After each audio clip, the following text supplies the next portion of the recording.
Mixed cannulae, expanding performance standards. High-performance cannulae for direct and femoral cannulation in minimally invasive cardiac surgery. LivaNova's complete range of mixed dedicated products allow easy and reproducible procedures. The portfolio includes the sutureless aortic valve Perceval, Memo 4D for mitral valve repair, the HeartLink system for assisting the perfusionist in applying goal-directed perfusion therapy, and a broad choice of high-performance dedicated cannulae. LivaNova's range of cannulae suit every cannulation technique for minimally invasive cardiac surgery. Venous and arterial femoral cannulation can be performed using the WRAP venous cannula and the EZ-Flow Duo.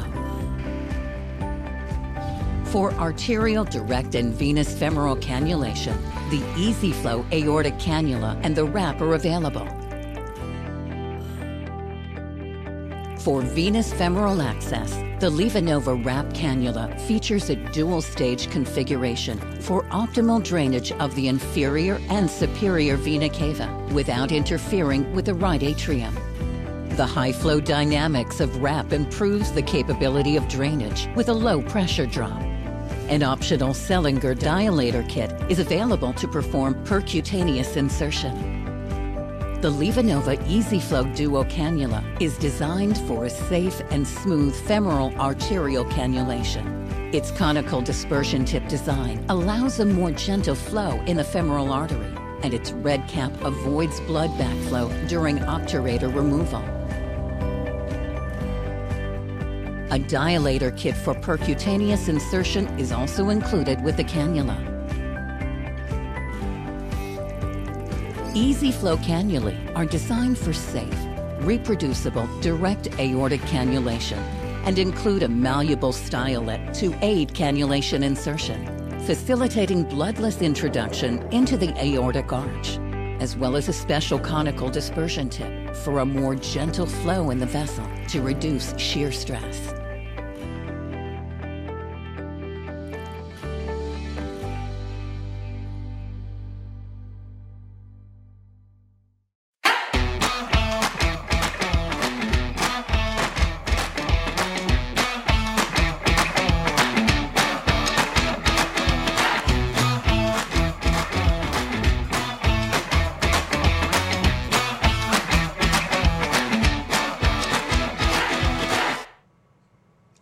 Good morning, everyone, and welcome to PerfWeb 24, Day 2, Part 4 of our series on everything ECMO.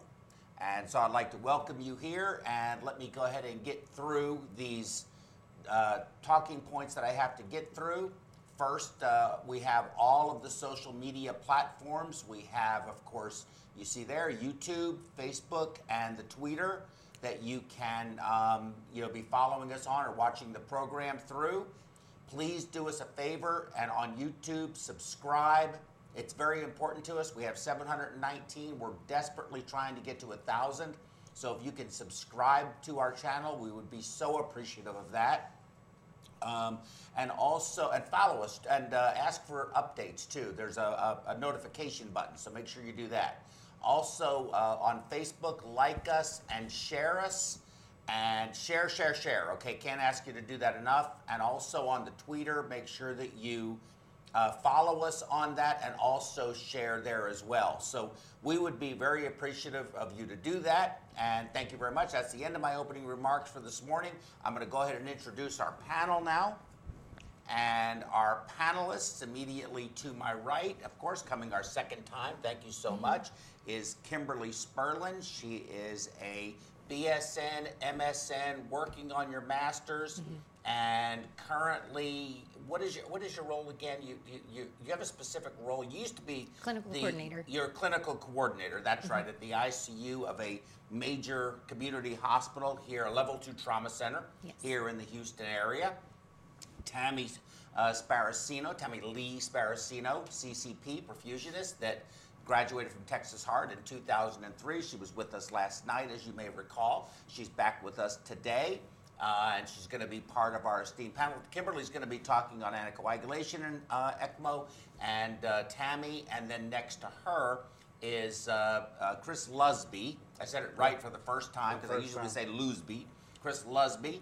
He is currently with the Heart Failure Group at Memorial Hermann TMC, and he has a tremendous amount of ECMO experience. They do a lot of ECMO down there, certainly more than we do. And I consider myself to have a fairly large amount of ECMO, but you have a lot more than I do. So you do a lot of it. In fact, Chris worked last night taking care of the patient. We had a heck of a story, okay? When did you graduate from THI? 2010. 2010, right. So in 9 years, you're a 9-year vet, but for a 9-year veteran, you have probably 25 years worth of experience only because of where you've been working. And I mean, I got to say that. My hat's off to you in that regard. You're a pretty bright guy. Although, maybe your choice of employment wasn't such a smart idea, but you're doing great otherwise. But we've had a heck of a time. Yesterday we had a really rough time. There was a 26-year-old, 27-week pregnant lady who had severe preeclampsia, and they needed to do an emergency C-section, and she was in fulminant pulmonary edema, and they got the baby out. Of course, that usually makes them better, but they couldn't oxygenate her, so they put her on VV ECMO, and she's really a lot better. And of course, that disrupted our program last night because Patrick was there managing that case while he did his talk. One of the other perfusionists kind of covered for him so he could do that. And then you were with the patient all last night. How's the patient doing? Fantastic. Weaned down to minimal settings, should come off tomorrow, the next day. Tomorrow, the next day. That's good. So a real save, which is why we're in this business. It was the right at the end of decision the to day. make. Oh, clearly, I think so too. In fact, that's going to be one of my arguments moving forward. I think might agree with me on this. But nevertheless, we have a tremendous panel, both all giving presentations and also contributing to the conversation, because all of us have a breadth of experience in the ECMO world and in different types of environments and settings. So I think that inclusive in sort of environment of discussion adds to the conversation and helps all of us be better at what we do. So I've introduced everyone, I hope adequately, and now I think we'll just go ahead and move forward right with my talk, and we'll go ahead and get this done. Okay, so we're ready? Hello? Yeah. Okay, we're all set? Okay, good. So my presentation today is on ECMO and survival. And so I wanted to read this first. Let me put this up, this next slide. So William Barnett was a night watchman at the Chelsea College of Science and Technology in London. On the morning of January 1st, 1965, he and two colleagues had tea. Quite a British thing to do. 20 minutes later, they started vomiting. They drove to the nearby hospital, where they were seen by a nurse. The nurse spoke to a doctor on the telephone, who advised the men to go home and call in their own doctors. That sounds like a sensible thing to do. They left the hospital. A few hours later, Barnett was rushed to the hospital and died from arsenic poisoning. His widow sued the hospital for negligence. The court found that the doctor failed in his duty of care. He should have examined the patient. Yet the claim failed because it could not be shown that Barnett would have survived even with proper care. The doctor may have been ethically culpable, but to establish negligence in the law, the widow had to prove on the balance of probabilities that the doctor's breach of duty caused her husband's death. In medicine, blah, blah, blah. Basically, the patient was going to die anyway. So where am I going with this? Well, the patient would have lived anyway. The better your outcomes are with ECMO, the criticism will always be the patient probably really didn't even need ECMO. But the longer you wait to decide, the poorer your outcomes will be. And the criticism will be, this patient was going to die anyway. What did you do this for? So you're damned if you do, and you're damned if you don't. That's, I think, the paradox. That's sort of the direction that I'm going with this presentation. So ECMO is indicated for cardiac support, VA only, is indicated for cardiogenic shock with severe cardiac failure due to almost any cause. So you can look at this list and see acute coronary syndrome, refractory arrhythmias, lethal arrhythmias, sepsis with profound cardiac depression, drug overdose, pulmonary embolism, acute anaphylaxis. So any reason that you have circulatory collapse, ECMO is clearly indicated. Now, outcomes are a different story, but we'll get into that a little further. Post-cardiotomy syndrome, vis-a-vis you can't wean the patient off of cardiopulmonary bypass. Post-heart transplant, in other words, the graft failed. And chronic cardiomyopathy as a bridge to either a VAD or as a bridge to decision. Now, that can turn into a bridge to nowhere, but it can also turn into a bridge to anywhere. So there's a lot of variability in all of this. Peri-procedural support for high-risk PCA or PCI. I guess now they're using Impella for that, but Impella costs $25,000 to $30,000 for a catheter when you can put somebody on ECMO for $1,000 or less. Or a balloon pump. Or even a balloon pump, even cheaper. But the balloon pump doesn't offer you quite the same support. In other words, and that's a really good question. So if you're going to do VA, you have to have the oxygenator obviously in line. Now, if you want to go through the atrium and do like a left atrial to femoral artery, you don't have to have you can have the oxygenator there in case you need it, but you can omit the oxygenator from the circuit for surface area if you wanted to. It'd be a little exotic, but you could do it. But VA ECMO for a high-risk PCI or for TAVR support or something like that versus an Impella, I think is really a much more economical and possibly even a more technically simple approach towards what is a relatively common problem. And even you can keep them on it long term should you need to. You just have to make sure you have good lungs, but the same thing applies with the Impella. If you use the Impella for a high-risk PCI and they fail and they go into RV failure, you really need VA ECMO. The Impella is not going to help you. You got to throw in an RP, and those aren't so easy to put in. I don't know that they're commonly used enough for the practice. Yeah, I question that too. I think that we'll have to wait and see what happens with that. Okay, so moving on. Indications for respiratory support.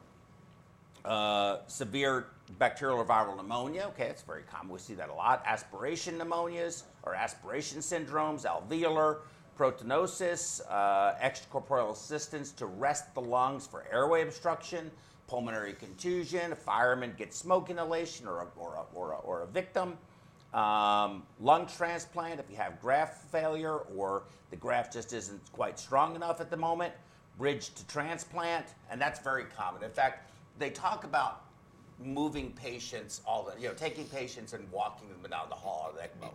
And everybody thinks that, patients on ECMO, why can't you move this patient down the hall? Well, there's a big difference between a patient who is on VV ECMO awaiting transplant that has had a chronic problem versus a patient who is septic, sicker than dog do. You're not walking that patient anywhere. They're probably going to have neuromuscular blockades on anyway. So there's a big problem, big difference in the type of patient that we're talking about. But I've had a lot of people say, why can't we wake this patient up and extubate them on ECMO? No, well, we do. We see that frequently. We're seeing that more and more, especially on VA. But the problem with ambulation is, for pulmonary support, absolutely. But you can use it's all about cannulation. That's your first step. Yes. In VA, more than likely, it's going to be femoral cannulation or two different insertion sites. And you're not ambulating somebody who's femorally cannulated. At best, you can sit them up. And you and for VA, sometimes that's what you have to do if you're not centrally cannulated. But, For VV, I don't like femoral cannulation. I just don't think it makes sense. But I know you and I disagree a little bit on that. Completely. We can have that discussion moving forward. Anyway, and also, of course, for pulmonary hemorrhage with hemoptysis and for diaphragmatic hernia and meconium aspiration, probably the most common reason we see it in the pediatric world anymore. Absolute contraindications.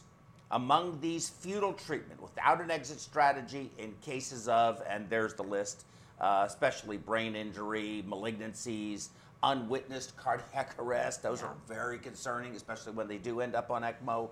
Unrepaired aortic dissection, prolonged CPR, AI, big problem because the heart's probably so dilated and damaged, and put them on VA ECMO, it just blows it up and that's it. Or clots later on, or whatever the case may be. Compliance, in other words, is this patient going to be, if they're homeless and you bring them in and you save them, we're all here to save lives, but is this patient going to be compliant? How far do we go? A big difference between a 17-year-old that drops on the field because they have IHSS or a bicuspid aortic valve versus a 55-year-old homeless person, or even a 55-year-old who was out his morning jog before he went to work versus that homeless person. I mean, we do have to be, and I'll talk about that some moving forward too. VV ECMO is contraindicated in cardiogenic failure and in severe chronic pulmonary hypertension, and relative contraindications are for anticoagulation, advanced age, and morbid obesity. So my talk could end actually on this slide, but it won't. Survival rates reported in the literature range, and this is for VA, between 20 and 30% among patients who receive VA ECMO for these common reasons. That was validated and by Shin later on, and for looking at discharge times and 30-day and 1-year survival. He says that ECMO performed for cardiac arrest was associated with increased survival with minimal neurologic impairment compared to conventional cardiopulmonary resuscitation. So patients who did receive ECMO as part of their resuscitation versus those who survived the resuscitative event without ECMO, the neurologic outcomes were better. I think that is important because it is all about circulation. Right. And you can do some great CPR, but it just doesn't. That's, I think, why prolonged CPR is in there.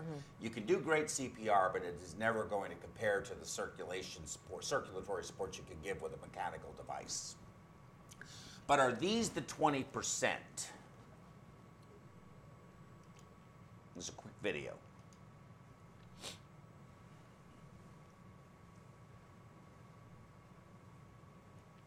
Can they hear it?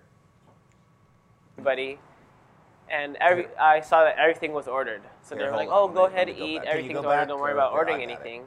And knowing that, I got it. I'll start it over. You have it, or I have it. You have it. Okay.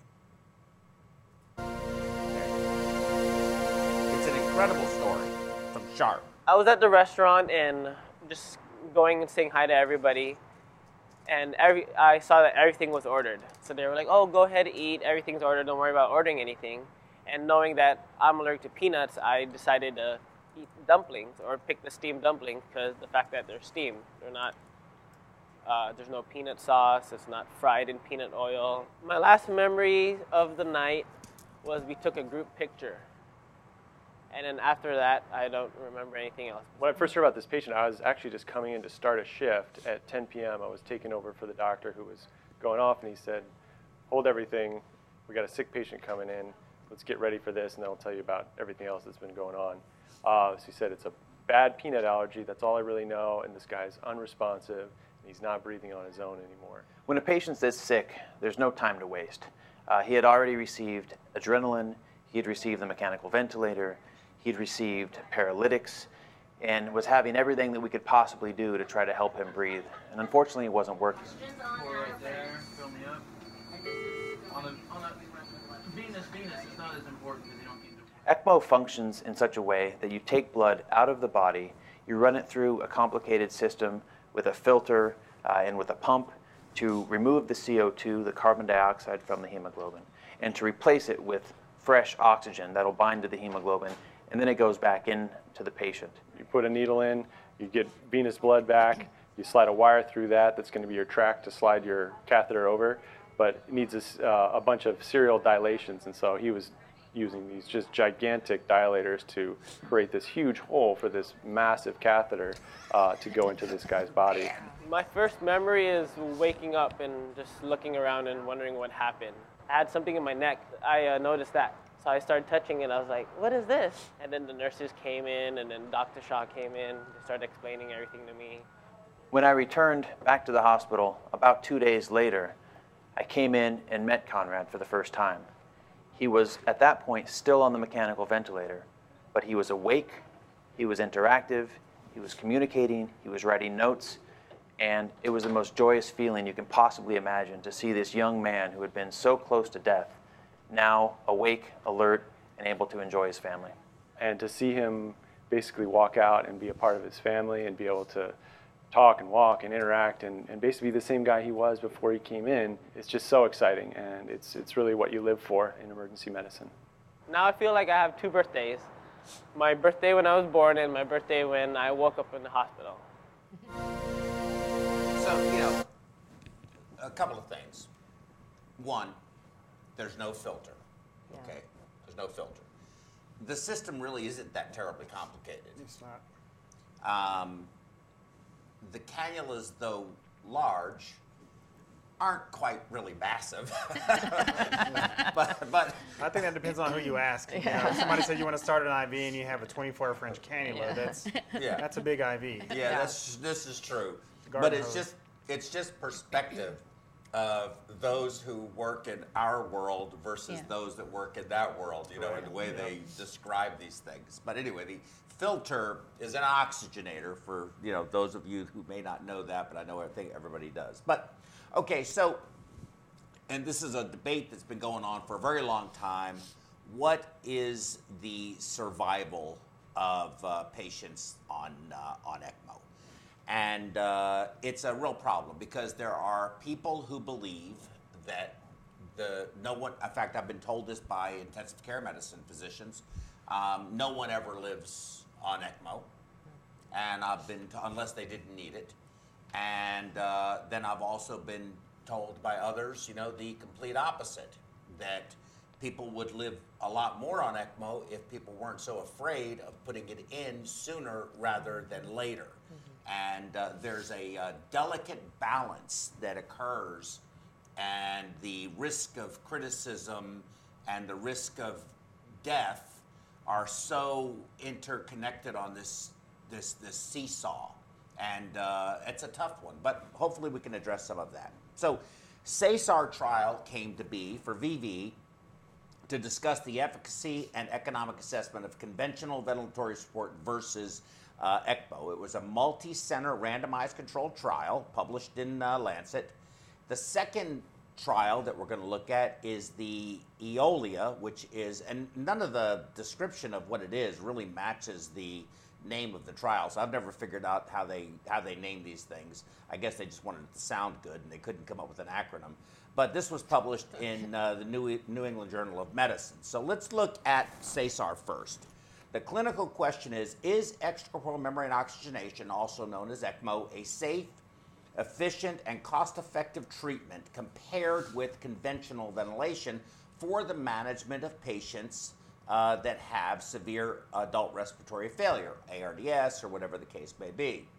It's a randomized controlled trial, 24 of the patients, and there was a total of 108, 200, I think it was 240 total that were ended up randomized, or 180 were obviously selected. Randomized to ECMO, never received the treatment. So that's important to know.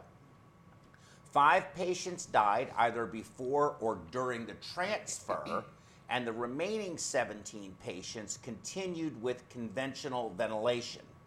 Non-blinded to clinicians, but researchers were blinded at up to 6-month follow-up.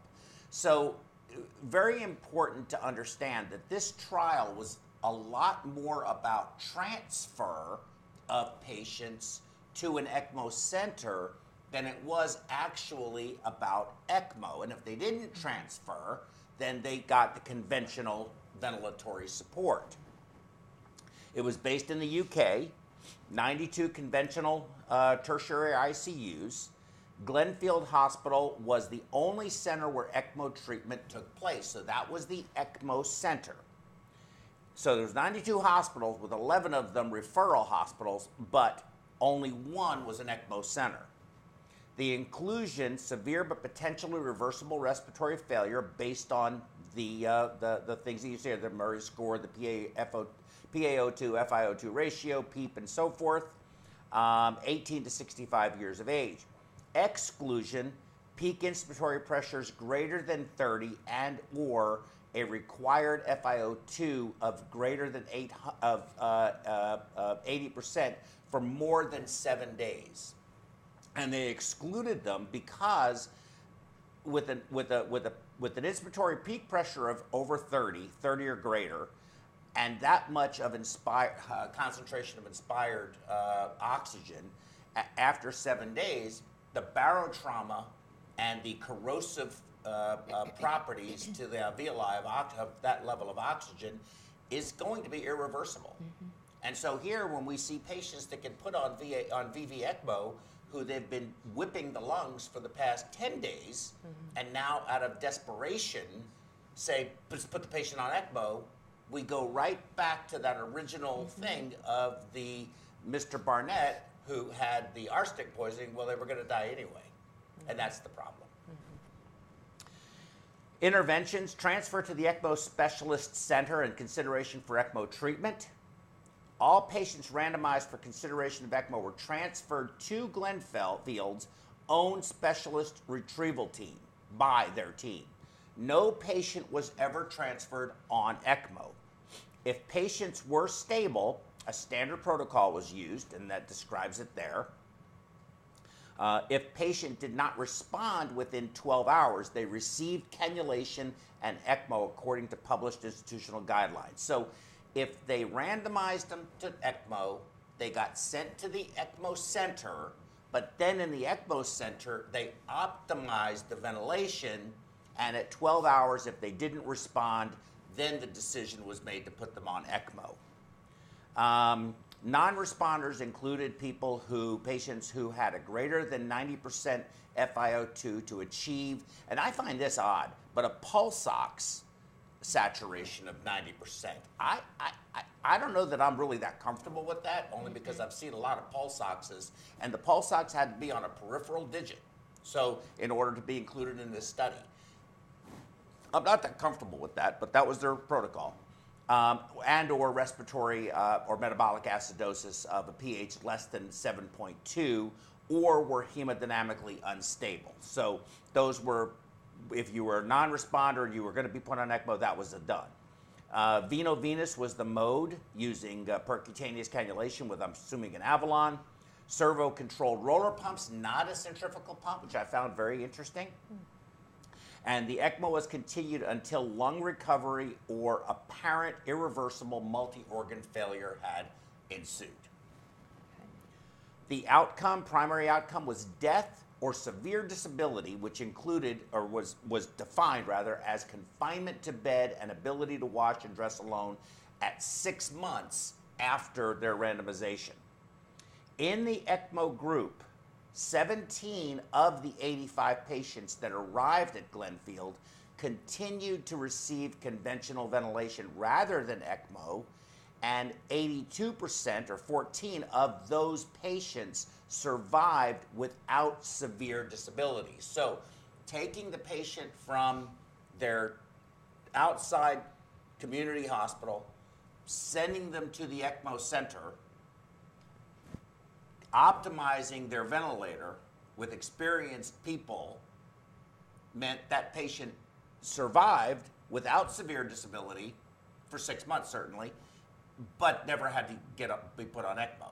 So now we start thinking and talking about, do the pulmonologists at whatever hospital X who want to do ECMO really understand how to optimize their ventilator? Are they as good at that as perhaps some others may be at ECMO?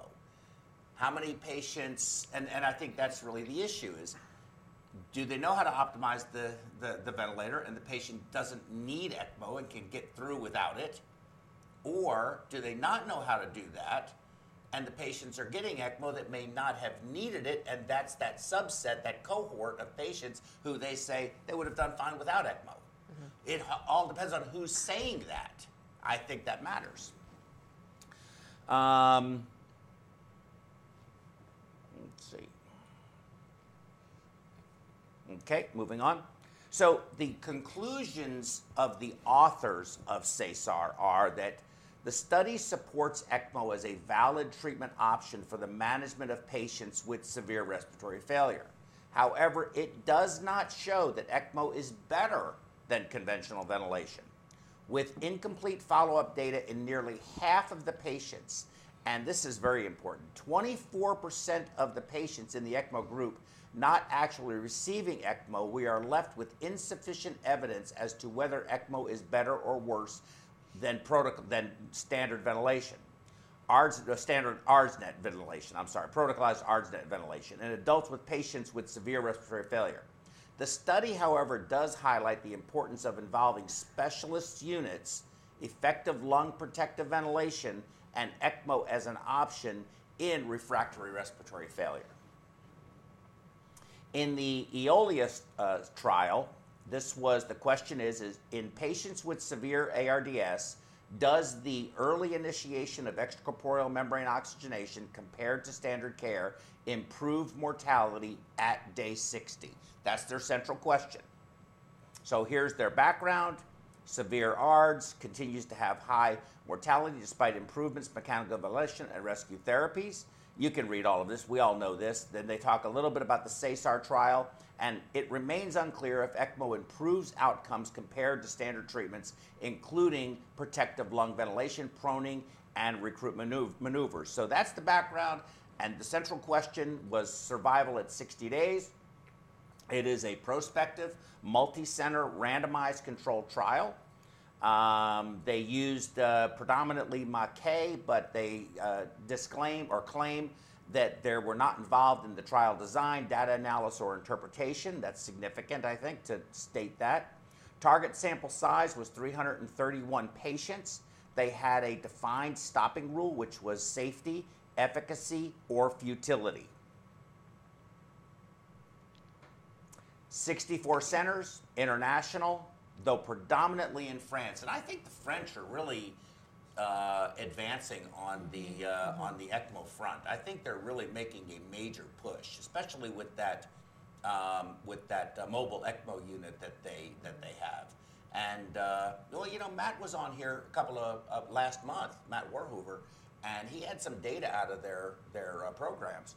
And I'll tell you what, you know, their survival for VA ECMO for patients that have sudden cardiac death was significantly better with those mobile units than standard CPR. So, you know, until putting the ECMO in when they got to the hospital, it seems to be making a difference. You know, I don't know that we're going to be able to do it here, or if we can, where. But you know, France is a much smaller country. But you know, their outcomes are better. Okay. Inclusion criteria, ARDS as described by the American European Consensus Conference definition, and we all know what the definition of ARDS is. Exclusion, less than 18 years old. Mechanical ventilation, greater than 7 days. So here we are again. They're excluding anyone on mechanical ventilation for greater than 7 days. However, you know this, you know this, and you may not know this because you probably a little more, where you are, you might not have that same experience, but we certainly do. 10 days, 9 days, and everybody wonders why our outcomes or why that patient didn't make it. And they were young and survivable, in my opinion. No, I agree with you on that. It really is just depending on whatever your interpretation of ventilation is, but sometimes I think they're going to turn the corner.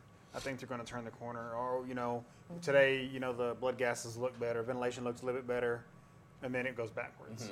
And so I do see that a lot. You know, I'm in a heart failure unit, but with that is lung transplants and those pulmonary patients. And to answer that, basically, I don't know if it's just go in one direction or the other. You can't necessarily say that because there's so much strategy involved in these pulmonary patients. Yeah, I think that's a fair assessment. I think you know, taking the opposite side of my argument, but I think that though I agree with you in large part, I think that I don't necessarily believe in centralization as a thing, but I do feel that we are over competitive in hospitals, and that especially when they're in close proximity to each other. And I do think that in order to manage these patients that have severe respiratory dysfunction of whatever sort, you have to see enough of it to really be good at it. And I do think that we need to consider. I don't believe in single payer health care. I don't believe in. I'm not a socialist by any stretch of the imagination, but I do think that the more you do of something, and I think it's commonsensical, the more you do of anything, theoretically, and I think mostly, you are better at it. And so I think that these really highly critical patients like this need to be assessed at any hospital in any area, and one of them be selected as the place where they go. Well, Makes more sense. No, you're absolutely right. But a part of that is I think physicians in general, because they're at the end of the day, they're the ones that make the decisions. I think if you just understand your limitations, and that's not saying you're a bad physician or you're a good physician. What that means is, you know what, I've had a run of these type of patients. Let me pass it on. It doesn't mean that this other physician's better than me, but if that's what they deal with all day, every day, like you're saying, then send them there. I don't necessarily think that your hospital is any less than mine. It's just what you see in volume. So, you know, we see heart failure patients, but you see your standard patients that are healthy. And so your ventilator strategy works on most of these patients. You see it in your ICU. Just because they're not a lung patient, you have these strategies that work that you get patients, you know, in the hospital out all day long. It's just when you have that bad one, that's when you're like, where did I go wrong? When should I have made that decision to transfer them? Not because they're better, but because they have a better plan than we do.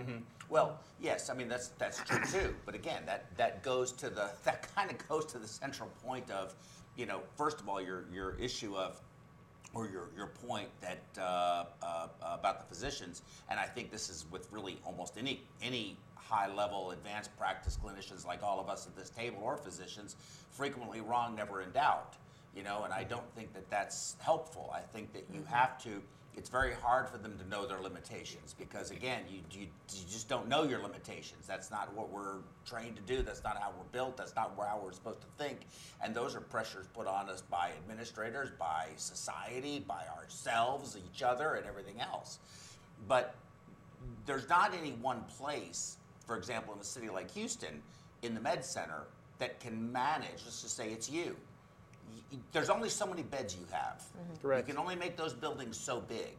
Right. So in a community like this, you need more than one center, but you don't need every hospital in a 40-mile radius, and there's a lot of them, or 50-mile radius even, and there's a lot of them, to just go sticking people on ECMO.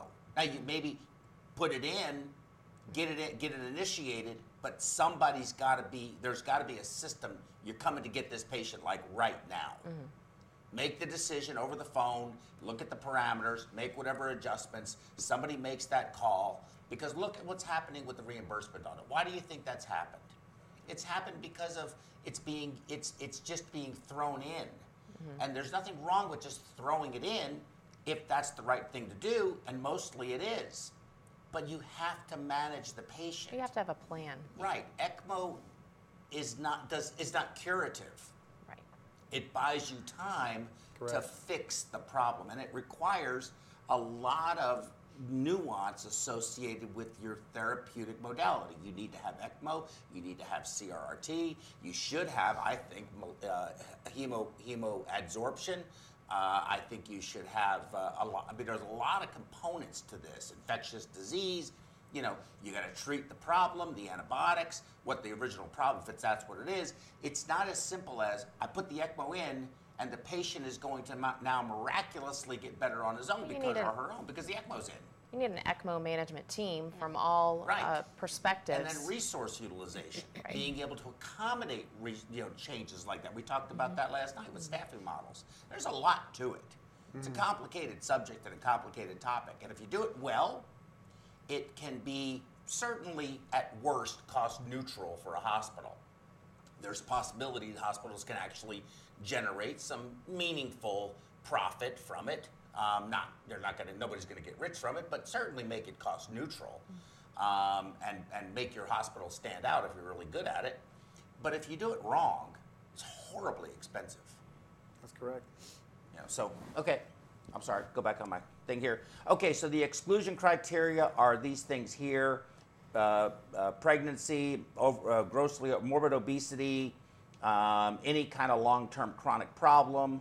And that any cardiac failure resulting in VA ECMO, where you had to convert, cancer, all of these various things. So out of 1,015 patients that were assessed for eligibility, they actually randomized 249 of these patients. And you'll notice, again, the mean age is 51 to 54 years old, which is really the kind of sweet spot for when we see patients that need it and patients that should be highly viable. And also very interesting is look at the percentage of patients were in there for septic shock, 65 to 67%. So a very significant rate. And bacterial pneumonia was the commonest diagnosis. Again, not something unusual. That is usually what we see in the VA ECMO world.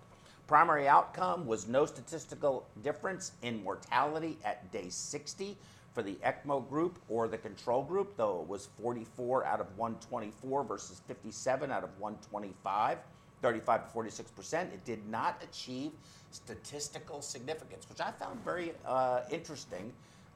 It seems anecdotally that seems like a better number to me, but it doesn't meet the statistical test. So your relative risk of dying was 76% with a 95% confidence interval. There were some secondary outcomes. Crossover to ECMO, interestingly enough, occurred 35 of the 125 patients of the control group. And I don't think they did such a great job at readjusting the numbers on that. 60-day mortality was higher in the crossover patients, as one would expect, than the rest of the controls, because again, you took a patient who was failing traditional therapy and said they've gotten so bad we cannot handle them anymore, let's now put them on ECMO. How much did that contribute to this? I think a lot. Adverse events compared to control patients, ECMO patients had more thrombocytopenia, not surprising, more bleeding events, but they had less ischemic strokes. Again, not surprising. You have perfusion, you have oxygenation, so you're not going to have an ischemic stroke. The author's conclusions are that for ECMO, for severe ARDS, showed no significant benefit of mortality at day 60 as compared with a strategy of conventional mechanical ventilation, which included crossover to ECMO used by 28% of the patients in the control group. However, the bottom line is that the study trial provides inclusive support for the benefit of ECMO in severe ARDS. The early initiation of ECMO did not improve 60-day mortality with an absolute risk ratio of 20% compared to standard care in patients. However, the data also suggests a possible clinical benefit from ECMO over standard care, especially if used early rather than late. Standard therapy included proning, neuromuscular blockade, and they had a high rate of failure requiring rescue with ECMO. So proning alone was not considered very positive in this setting. We got to think about what you're doing, though.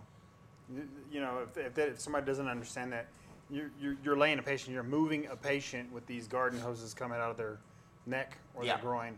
very difficult. So Yes. there's a high risk of other complications with that. So Yeah, acute decannulation. yeah, yeah. Acute among- unintended decannulation. Correct, That's amongst even other worse. things. Exactly. Plus Yeah. infection, because I mean, you see these patients. Patients have all functions, right? So when they're dirty, they're soiled or whatever. Now they're moving, positioning, and sliding up and down the bed. You're just putting them at more risk for infection, plus pressure, ulcers, everything else. I mean, to me, the proning. I don't know that that necessarily outweighs all the other negative effects with it. Thank you. But I will tell you this, is that although I do think there is a downside to proning, but the patients that I've seen on ECMO that we have also proned have definitely benefited from it. From a purely pulmonary perspective, their oxygenation gets better, the vent pressures go down, everything looks better.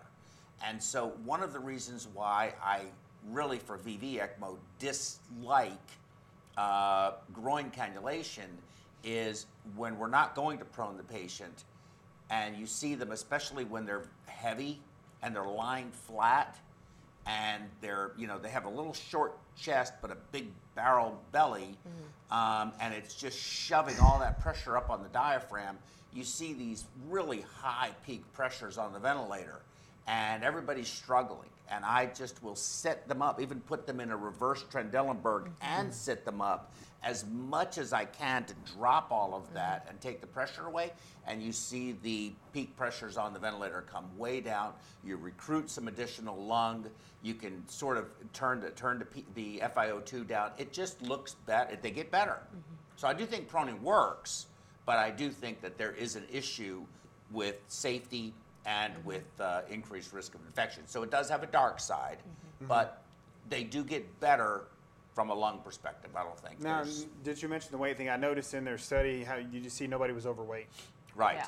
So I think that's kind of a big gray area. That's great for the study because it shows these on somewhat healthy patients, but on the other hand, that's not our typical patient population. Right. Right. You I mean, Houston. VA or Houston, U.S., wherever you want to see it. But at the end of the day, their weight is really what's contributing to these conditions. Yeah, you might have an acute lung condition, whether it be asthma or a PE or something. But at the end of the day, these heart failure patients, these guys, they're overweight. They have multiple comorbidities. Yeah. And so that weight's a factor. So I would like to see the same study with patients with a higher BMI because that's what we see. Yeah. I'm not saying everybody needs to have a large pannus, but you get the point because that plays a factor in our position. It does, and we're going to come right back to that. Throw my last slide up. Let me just tell you this. 3 keys to success for ECMO: selection, selection, and selection. Also, early decision, early utilization. Understanding that when you put it in early, you see improved outcomes, you're going to be criticized. So if you put an unrecoverable patient on ECMO, the outcome will certainly be poor. If you believe no one survives on ECMO, you'd be wrong. If you cave to the pressure of criticism vis-a-vis the patient didn't really need it, you will wait until it's too late. And the patient won't do well because now you've lost your window of opportunity. And use the published guidelines and develop your own inclusion-exclusion criteria and follow it. And this is the hardest thing to say of all, is you gotta know when it's time to stop. Because the pain the families go through is worse. The patient feels nothing at this point. The family is going through a lot of pain, and sometimes it's hard, but it's it's sort of obvious at times. I know none of us want to say that, but it's just the way it is. We can keep this going for another 3 or 4 days, but it's not the end is the end when there's refractory acidosis. You know what I'm talking about. Right. It's obvious. I know sometimes I've had curveballs thrown at me, and I know that's tough, but we got to figure it out. But getting to your point that I wanted to sort of expand on is, yes, those were the patients they were doing it on, but don't we sort of need to start thinking that way here too? Don't we need to say, look, you have to have some personal responsibility.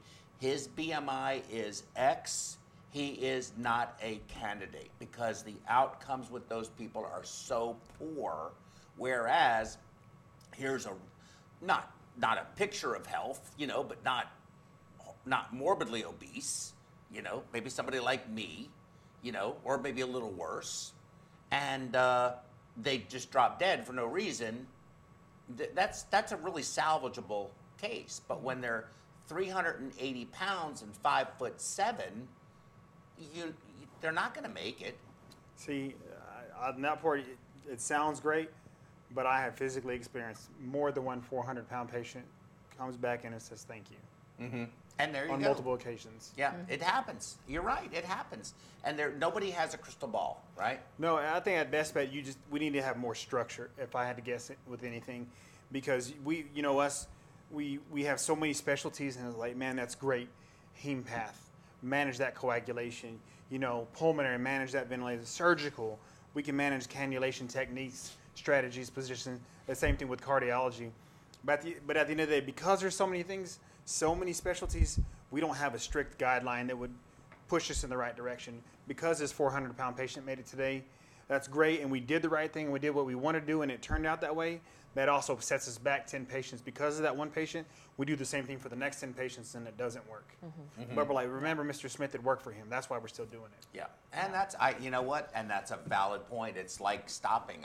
There was a patient on ECMO, and somebody asked me what I thought, and I said, well, it was the day before Thanksgiving, and I said, well, I think she's not going to be with us by the time the turkey comes out the oven. A week later, she was sitting up and talking to everybody, and I was like, oh my God, I'll never see that again. Oh my God. It happens. But then there's the other ones that I'm like, this patient should just do fine. They don't. Right. And that's, I think, what happens. But I think you would agree that when the patient's platelet count is zero and the white count is zero and their feet are black and their pH has been 7.1 for the past 3 days, it's time to stop. Mm-hmm. There are some obvious ones. Mm-hmm. I've seen them come back from that as well. No, you haven't. I don't believe it. No, you're exaggerating. You were dreaming. No. You were dreaming on that one. You were dreaming. No, so that's what you got to ask yourself. And because I had this pulmonary physician, this critical care intensivist, I asked him that. I said, hey, man, what are we doing? This patient's old enough where you're like, okay, now what do we do? At the same time, like, look at the toes, look at the feet. You know the slow process. First it's toes, then it's the feet. Now you have a bilateral amputee for whatever reason, compartment syndrome, but then they come out of it. And so now you're 6 months down the road and you say, hey, what happened? Like, I don't know. I blacked out, 3 months were gone. I have prosthetics, but now I get to go home to my 3 children. Mm-hmm. Yeah, and then you get sued for cutting off their feet. But I think that's extremely, extremely, extremely rare. I'm not so sure. I mean, that sounds, I believe you, but no, but you don't need your hands and your feet. I guess that's what I'm looking at. No, I do. I need them. You need them, but when you need your hands and feet. If it's my mom, I'm gonna say, you know what? I love my mom, so I can push her in a wheelchair. I can feed her. I can get her support. That's my personal belief. So because of that, we're going to go a little bit further because I have the good support system for her. Mm-hmm. Everybody else may not agree with that. Mm-hmm. And so, again, you don't need those things to function. Don't agree with it for me, but that's personal choice, and I do understand. Yeah. I think that's why we should all have advanced directives. I think we should all make clear what our wishes are. Okay? I mean, I think that you start whittling my limbs off, it's time to quit. Okay, and so that's just how but that's personal. And I think that if you want everything possible done, no matter what, then I think you need to make that clear. And I think we have to start taking more personal responsibility for our health. Well, no, I agree with that. Of things. With the personal, but see, and that falls on the physician, which is something, it's not fair, but it's just a fact because they're the decision maker. And so when that same physician, I asked him, he's like, because it's personal to him. And I said, well, you don't know them. He said, no, but every patient's personal. They're not seeing 500 patients; they're seeing 10 or 20 at a time. And so when they're on ECMO or they're on these devices, you grow to know them. You grow to see the pictures on the wall in there, and so everybody's personal to them. So that's why they look at it this way. This is always somebody's something to them. And that's fair. I can understand that. I think that's fair. Very good discussion. Okay, are you ready, Miss Kimberly? Yes. Very good. Okay, we'll put Kimberly's presentation up.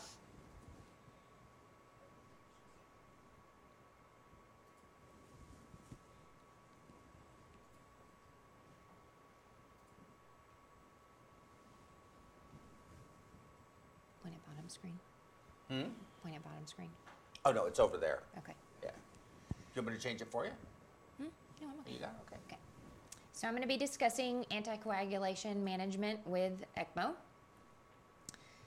First slide, just want to discuss hemostasis disruption. So as soon as you expose a patient's blood to a foreign surface, you immediately stimulate inflammation and coagulation, which then leads to a prothrombotic state. The two most common complications with ECMO are bleeding and thrombosis. Our goal needs to be to prevent thrombosis in the patient and in the ECMO system while balancing and preventing a lethal or catastrophic bleeding event. So when you think about, and we talk about patient selection, of course these are all patients that typically go on. You're in ARDS, multisystem organ failure, raging sepsis. That's the ones that we're already putting on. So they've already spent 24, 48, 72 hours.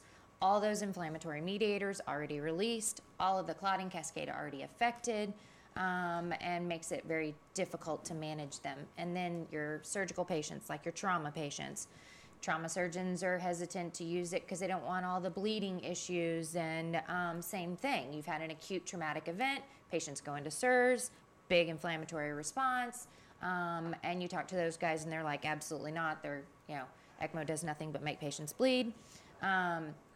And so you have to kind of consider those patients beforehand and what they look like before they actually went on. Again, you have to find the sweet spot of the desired dose of appropriate anticoagulation to maintain a circuit patency by preventing thrombus formation while minimizing the risk of bleeding in your patient. So it is a balancing act, both between nursing and perfusion. I think, physicians will give you a guideline of where they want a patient to be, but I find it more, if we work together at the bedside, they Absolutely. typically do much better than here's your protocol, shoot for this number, that's it. I mean, sometimes we have to deviate from that, drop down lower than where we're comfortable at times running therapy, to continue when you know that a patient's going to be on for a longer period of time. Correct. And again, same thing when we start talking about weaning, where we might have had a lower threshold, running them for maintenance, and then we start weaning, we're turning down flow. You've got to go higher so that you don't clot your circuit. And that's kind of one of those things that the physicians, again, they'll give you a protocol, say, meet these numbers, and it's more of a balancing act between I would nursing agree with and that. perfusion. Absolutely, because you can't just go by, the number says 50. Yeah. You can't go by that. That's a great number. There's no clotting going on there, but what are the things? As long as you have good flow. Yeah. Well, as long as you have good flow, Exactly. but it's like what's going on with your patient. Yeah. So we have to look at those windows because you get it like the one we just put on. No heparin in the beginning, which is most patients these days, right? You're like, why? Well, because they're bleeding.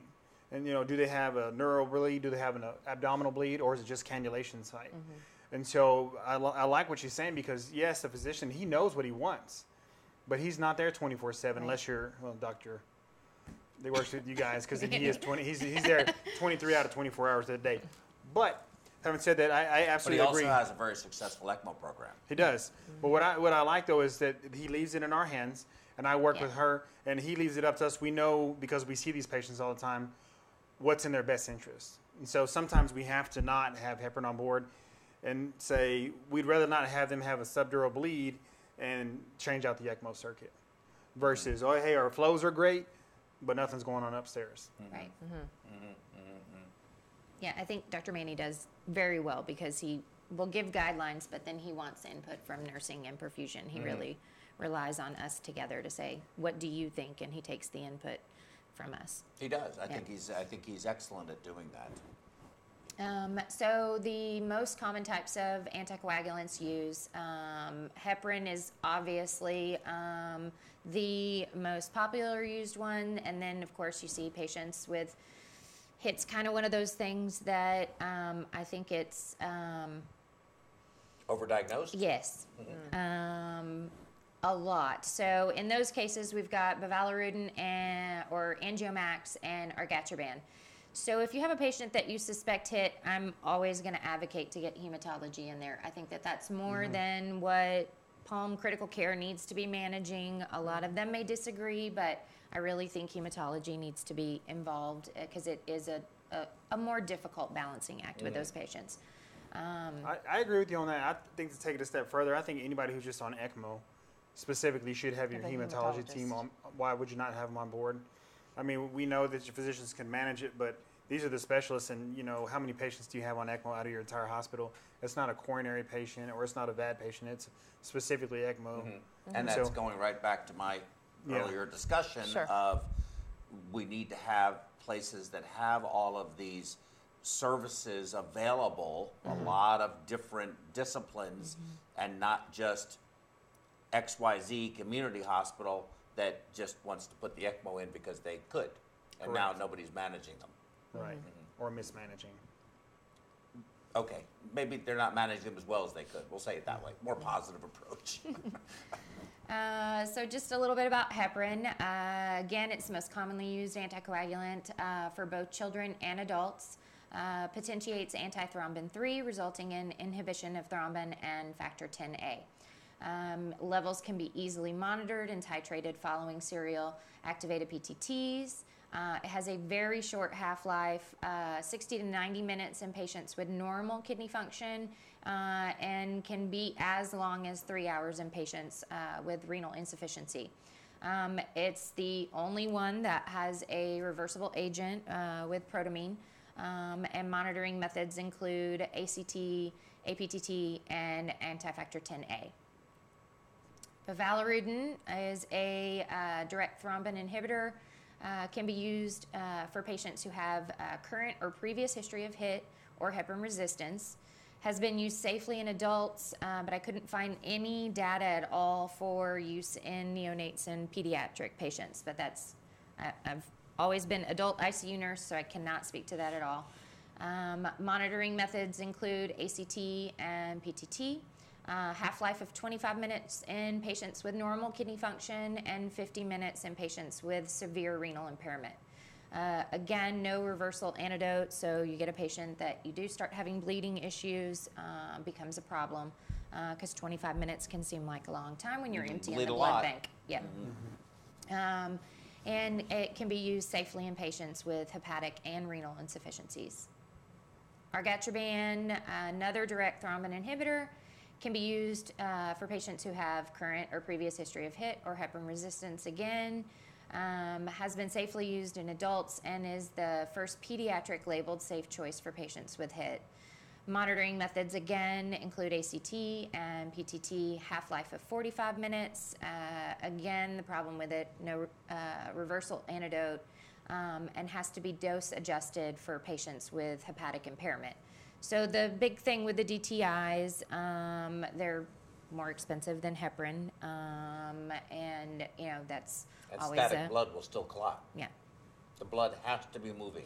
Yeah. If it just sits there like a lot our connectors, our you're not sampling flushing ports, Yeah, if you're not you have to flushing be hourly very or whatever. diligent with Yeah. that. Yeah. Sorry, we didn't mean to interrupt you. No, Go ahead. you're good.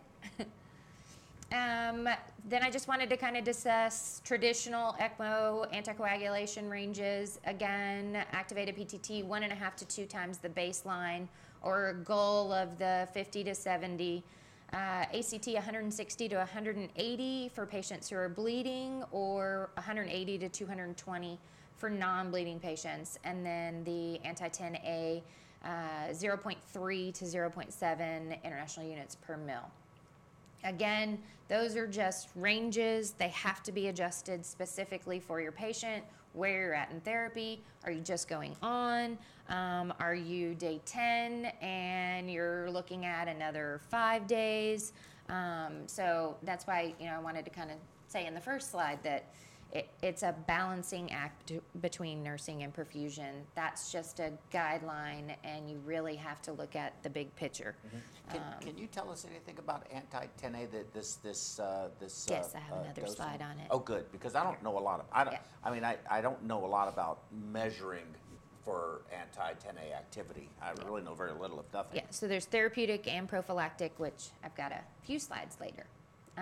So just ACT, it's an inexpensive, point-of-care, readily available test that reflects time of clot formation via the intrinsic coagulation pathway. For us at our facility, we've got a ACT machine in the ICU, the OR, and the cath lab. So the big thing with that is using your appropriate machine and cuvettes for your area. So obviously you guys in the OR have the high range because going on pump your patients, you're going to be naturally up over 200. So you have 300. 480 and above is 480. Yeah.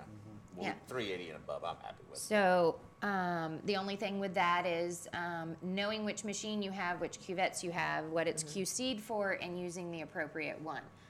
Don't drag that one from the OR back over to the unit for your maintenance and be constantly getting out of range results. Again, can be utilized immediately in the OR, ICU, and the cath lab. Frequently used initially and then serial monitoring and titration. At least at our facility, we switch over to the activated PTT. Same for us. We use it. We use ACT in the OR, and then initial for initiation is ACT to see if you're moving in the right directions because it's quicker. Yeah. And then after that, we convert to PTT. Yeah, that's same for us when they come. You know, if we've got somebody that couldn't come off pump, coming from the OR, we know that they're going to be high. We'll keep doing ACTs until we're at a point where we're like, okay, ACTs now down where we want it. We want to start our heparin. Now we'll flip over to PTTs because, you know, PTTs turn over fairly quickly in the lab, but it's still 30, 40 minutes on a good day, as long as, you know, somebody got your specimen out of the tube, picked it up, started running it, and it didn't sit down there, hemolyze, and then you're, you know, getting one later. And so the biggest thing with that you have to consider is that results can be altered in patients who are hemodilutional or hypothermic. So again, all your patients coming out of the OR, as much as they try to maintain normothermia, we know they're going to come out, and more times than not, they're going to be hypothermic. So you have to consider that in your first couple ones that you do, balancing what their temp is along with your result. And that's not to mention if you didn't get hypothermic protocol. Yeah. Because you suspect something else, so now you have to keep them cold. Yeah. Activated PTT is used to measure the clotting factors of the intrinsic and common pathways of the clotting cascade by measuring the time in seconds it takes a clot to form. Typically, the standard for monitoring and titrating anticoagulation therapy for heparin, bivalirudin, and argatroban. It's not a point-of-care test, so again, it's got to be sent down to the lab, and it's usually resulted. We send all of ours, even if they're time studies, we just profile them as stat. They go down in stat bags, they're picked up right away, and then there's kind of some kickback, for lack of better words, and accountability on the lab side of things if something goes down and sits there. And then anti-10A.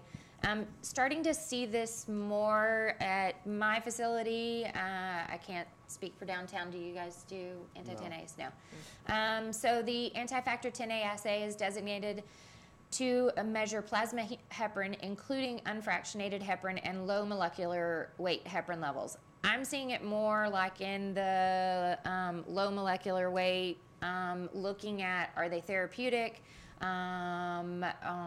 Especially like in our trauma patient population, not so much in our ECMO patients at this time, but when you look through the research, there are some facilities that are exclusively using this and PTTs to kind of guide their therapy. I see the factor 10A a lot when I read the European literature, Yeah. because a lot of those guys, and I like what they do, is they use the low molecular weight heparin. And so instead of titrating, The Lovenox. Yeah. exactly, you get your dose once or maybe twice sub-Q, and that's enough to get you therapeutic. It gets you not For only your ECMO patients. for your ECMO, but they're using it for their general patient population. Because, you know, this study, you want anybody you're using this on, it's going to be a cardiac patient usually, right? And so for us, it's a coronary patient, or it's a VAD patient, or it's an ECMO patient. But the ones I see in Europe like this, like I said, they use that low molecular weight because for us, time to be therapeutic is critical, just as important as the other one. Okay, now we're not clotting off, but it took us 72 hours to get there. Mm-hmm. And so by using this, it's a lot quicker. Mm-hmm. But no antidote, even though it's heparin. Protamine doesn't work. Yeah, but I would much rather deal with the bleeding, because you can give things to correct the bleeding, but what do you give to correct the clot, other than changing a circuit or trying to, take out a clot out of the lung? Right, yeah, that's a problem. So the things personally that I've seen at our facility is some of the drawbacks to it, especially with the low molecular weight. So it's got to be timed, and getting that draw done appropriately with your Lovenox injection within that 30 to 60 minute window post injection. So did your nurse give it on time? Did the lab tech get up there on time? Could you get it resulted accurately is the big problem with it. So there's, different therapeutic ranges.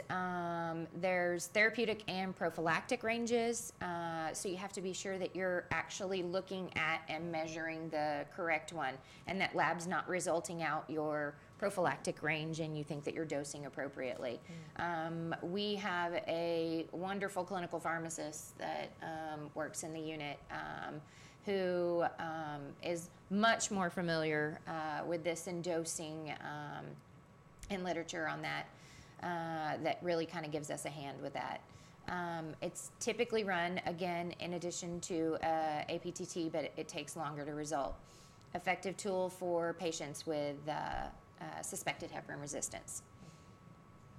Monitoring when initiating therapy, again, in the OR ICU, a ACT can be utilized immediately as a bedside point of care, but then typically we transition back over to the PTT. Monitor every 2 hours until a target goal is reached, and then you can continue to monitor every 4 to 6 hours depending on your hospital protocol. So I say 2 hours, but you have that patient that's super oozy. It's easy to do every hour, every 30 minutes. We gave some product. Let's see where we're at now. I completely agree with that. The sooner, the better. And that 2 hours, that's a good number. Yeah. Because there's plenty of them you see, right? You give that initial bolus, shoots way up, you're over 200, and then what do? We'll get one in a few hours, and there's no strict protocol. So now you see it trending back down, and you get one, and it's like, it's 90. Great, they're still out of range. And then now you're like, it's 29. Well, it's 1 a.m., so now what do you do? Yeah. Does it continue to trend down? How do you treat that? Yeah. So I think that every couple hours is an excellent idea. Yeah. And that's why we like using the ACT initially, because it's nothing we have to have and, put an order in the computer, send it down to lab. The hemocron's in the unit. You run it yourself. Results right away. And that one thing I like about the ACT, and it's reliable, but PTT is better. But if you're having a problem, you can run one now, and it'll tell you if you're going in the right direction. Right. So you're like, there's a correlation between ACT and PTT. So you're like, if you have 180 and above, your PTT should be here. Yeah. And so if anything, if it was going down, you're trending up, and that'll get you. For me, like in the middle of the night, I'm like, which direction are we going? And it'll give you a little bit of clarity until you get that other result in. I do have an issue, though. I don't know if you experienced this also, but I've run serial ACTs when they're low with the low range ACTs, and I've gotten results everywhere from 130 to 160 to 180 to 140 on the exact same sample. So drew a sample, did it again, did it again, did it again, did it again. And it's not like it sits there and it's degrading because the ACT went up versus down. So, I guess I don't have a lot of confidence in ACTs when we're in the low range. I think you're right. It does tell you, I think, at least give you some idea. If it's 160 or 180, you probably have some, it's not normal. Right. We know that. But to your point, how much is hemodilution factored into that? How much is being cold factored into that? Cold blood don't clot, but in the ECMO circuit with that big surface area, that can be a problem. I think we do need something more precise, something more that we can depend on. I think although we've been pretty, good at it, we've only had circuits clot off when some folks have said, I don't care, turn the heparin off and turn the flow down because it's a VA and it just comes to a stop because it will. And you do that once and you learn and you don't do it again. But I do think we need a better test that can turn over faster, that does do what low-range ACT is intended to do, but more reliably. I do feel that way. I think problem with reliability that I've seen with it is, who's managing the device when it's 3 months, no ECMO patients on. Is somebody actually doing the QCs every month like it's supposed to be done? I think that's more of an issue that I've seen with the Hemocron is, that device has been sitting there, hadn't been QC'd, or doesn't get QC'd correctly, and that's when I've seen more of a difference in, why did I just get 180 and I ran it again and now it says, 120, it's the same specimen. I think that's more of an issue. Done within 180 seconds of each other. Yeah. And that is a concern for me too. Yes, I agree. And of course, if at any point you have to stop your anticoagulation for any reason, then of course you always want to go back to your frequent monitoring. Again, every 2 hours or more frequently until you're therapeutic, and then go back and resume every 4 to 6 hours per your hospital protocol. So in community settings where they don't do a lot of ECMO, that's where you get into trouble, where they don't really understand there's not a lot of that collaboration between nursing and perfusion. And so, where we are, I've seen patients that they want to transfer downtown, and we're meeting that wall, no beds available, we want to decentralize everything, and, and here you are now, you're stuck. So again, I do think that selection of community setting facilities and say, hey, look, these guys do this often. They work with perfusion, they work with nursing, with the critical care team, really know how to manage these patients and kind of prevent that. Right. Yeah, asking for help is really, I think, even if you aren't going to transfer the patient, if you're stuck with it, just ask for some help. Yeah. That's it. Which I don't understand it. It's not defeat. We're a team, No, that's what I said that in my previous talk. There's too much inter-facility competitiveness, and we're in the business of helping patients. I don't care who it is. I don't care who the clinician is. I don't care if I despise that person. There's very few people I despise, but even if I did, I'm going to help them. Yeah. Okay? Now, after it's over, did everything we could do, I'm going to go back to, saying how I feel about them. But I'm not, in the moment, we're all in that same business. And I feel like nursing is the same way. Yeah. If a nurse from another hospital called you up and said, hey, we've got this situation, I know you do a lot of this, what would you do in this circumstance? You're going to help them. Absolutely not a competitive bone in my body about that. I Right. will go to that facility and help them. Exactly. If you need me on the phone or if you need me there. It's not about I work for Herman and you work for so-and-so. It's about a patient, That's bottom right. line. And I think that's very important for everybody out in the rest of the world to know that clinicians, this is the mentality that we have. I think that's a very important point. Yeah. I just wanted to throw up some additional lab studies again to monitor. Obviously, careful attention to CBC with trending of your hemoglobin and hematocrit and platelet count, at least daily, if not every 12 hours. Daily CMP to monitor and trend renal and hepatic function, and hopefully there's a CMP or some sort of idea of hepatic function before you ever went on. Your cardiac arrest patient that drops, that goes on, obviously you can't have on, but your sepsis patient, hopefully there was an idea of where we were beforehand.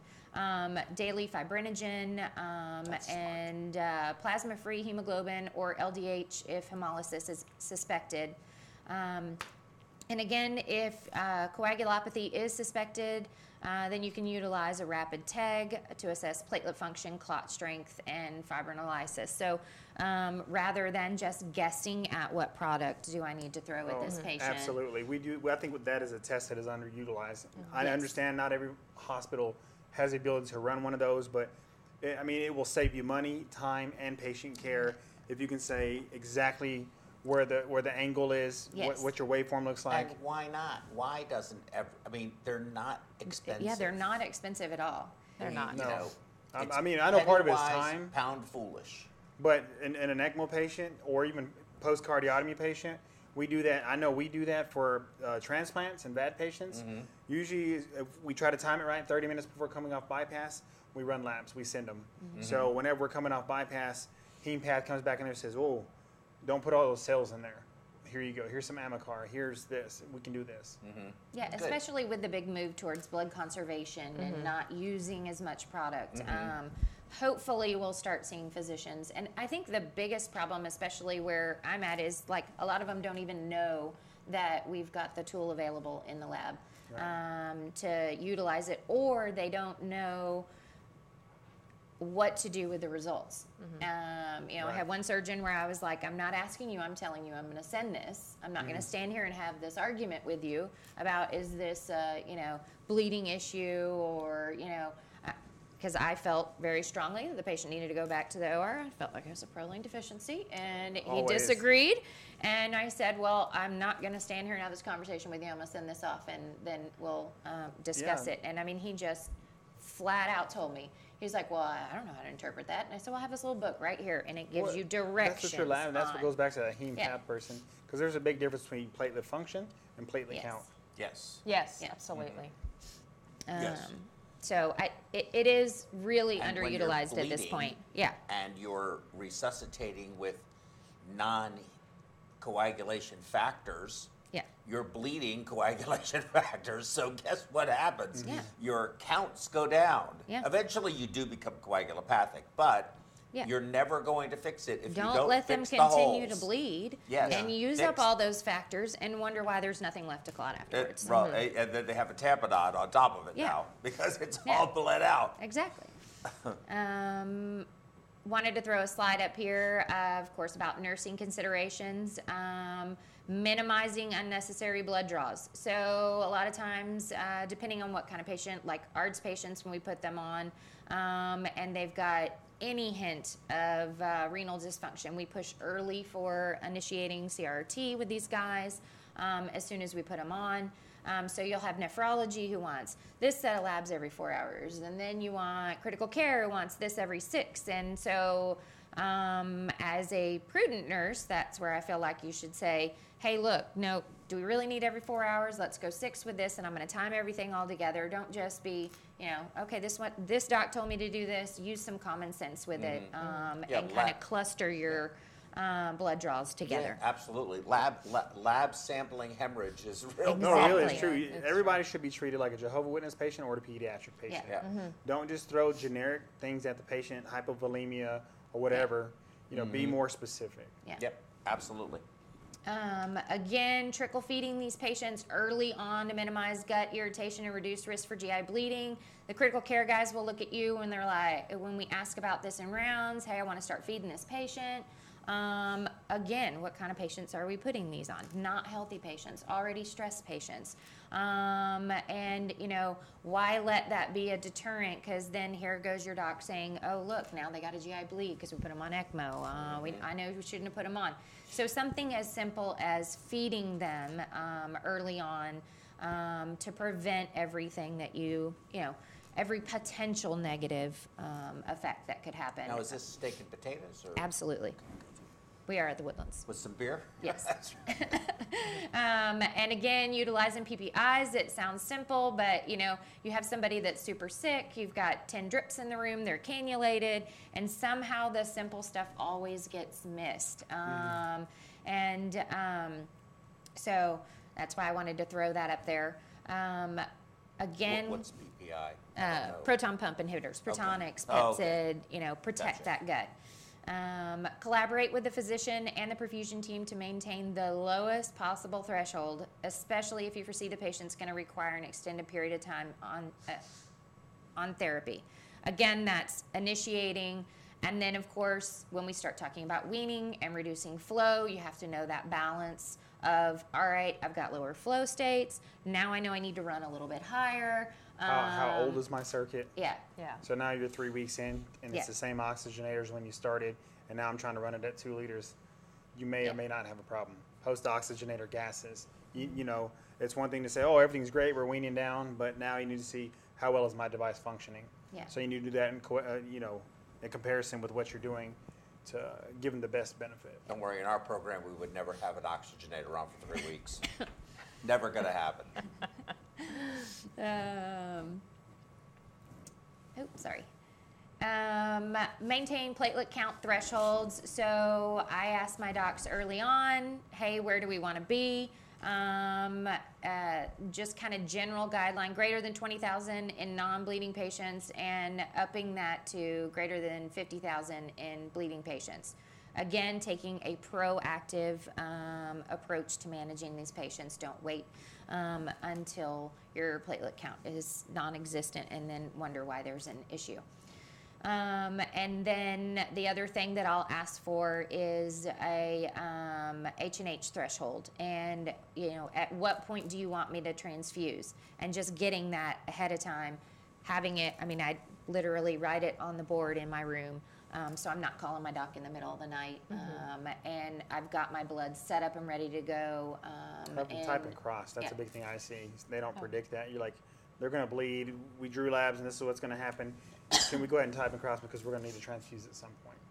Yeah, no, there should never be a reason that a type and cross, and it should not be current and renewed every 3 days on these patients. Exactly, but how many times do you see that, hey, we need to get 2 units, oh, well, we need to type in some screen and send it to them? And yeah, absolutely unacceptable. It happens at my facility, and somebody... Especially if you have an issue occur. Yesterday during my presentation, I talked about, circuit design and safety, and when you have ports that are there, and I showed some pictures of an operating room, but it wasn't a surgical mishap. It was an ECMO mishap of fortunately the positive sign, a line come off and blood went everywhere, and it was a big mess. And that patient, that can happen, and now that patient needs to be transfused fairly quickly.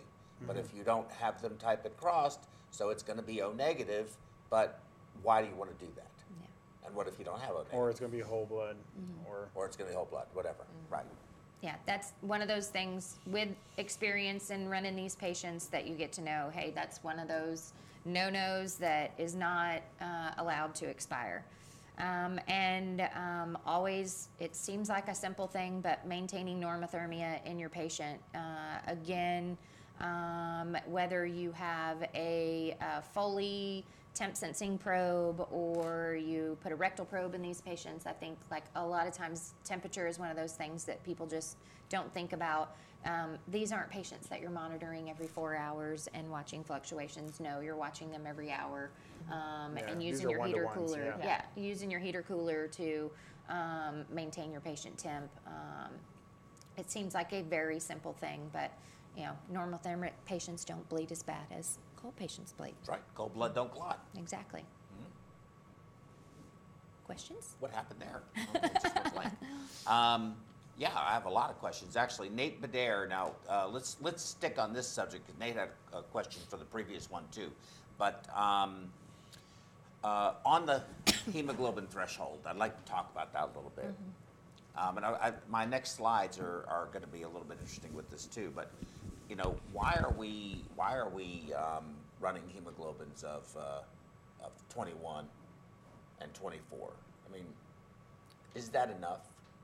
How do any of us measure DO2? We do in ours, because we have pulmonary groups that come through. They measure everything like that. I can't say it's standardized.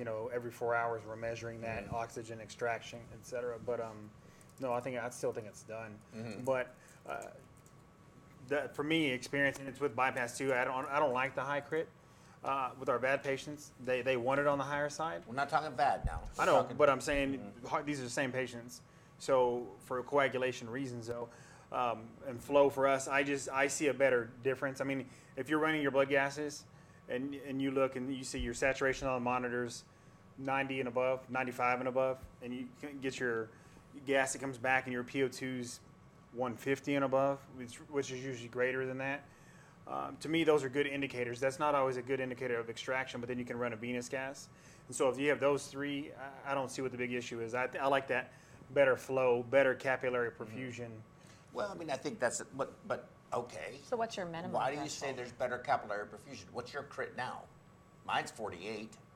What's yours? I don't know. I haven't. It's over 40. Yeah.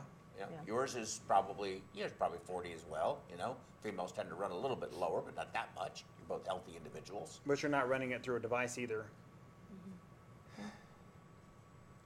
The device isn't what the holes in that device are much bigger than a red blood cell, than a capillary. I know. But So, you know, I just don't understand. What do we run it at? What do we do? Let me ask you, what do we do at where we do a lot of ECMO together? What's our normal, hematocrit that we're comfortable with? So 27 to 30, and then after that, you've got to look at your patient. Do they need carrying capacity? Are they still requiring pressor So support? 27 to 30. You? same thing. It depends on the patient, but no, but it's 20. It's on the higher side, but that's still 27. That's 8 No, hemoglobin. but what do you like? Oh, I like it. I like running in the middle. 27 is 9, and Yeah, 30 I like is 10. it's probably 26, 27. Okay, right there. well, that's not too bad. Is that what you guys did over your old place? 27 to 30. I mean, we like to put 10 and 30 as a goal, but you kind of work around your individual patient. I get just real uncomfortable when I see it 21, and I've had people tell me we're not transfusing unless we get down to under 19, and I just think that's too low No, I've never had for that. a variety of reasons. Maybe on bypass, they would say that, but I've never had that with ECMO ever. Even on bypass, I think it's too low. Depends on what you're. I mean, we're doing everything for them. We have a heart that's being revascularized, lungs that are collapsed. whether or And not we're ventilating for them. right, whether or not that revascularization improves, which it should, cardiac function, they're still, even with del nido cardioplegia, they're still experiencing an insult to the heart. And now we come off bypass with a hematocrit of 20 or 21, they're third spaced, they're full of fluid, they have to be diuresed, and now the heart has to work harder to pump the blood fast enough to get enough O2 out to the tissues. And I mean, I understand transfusions are troubling on their own merit, but I just really think that is as bad, if not worse.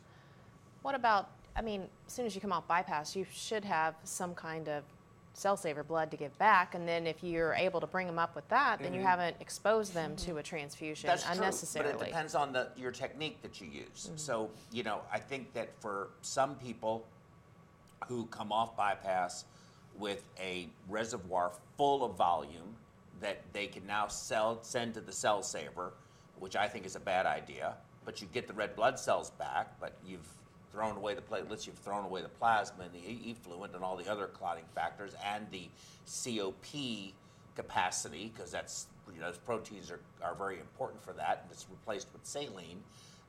So I think third spacing is exacerbated because of that. If you ultrafiltrate on pump and get your level low enough to where you just have enough volume to come off bypass and then flush your circuit, I feel like you manage, at least I do feel that I maximize my hematocrit and concentration of platelets and clotting factors, but they can always add there's enough room for them to add some fluid resuscitation, crystalloid fluid resuscitation or albumin or something like that if necessary.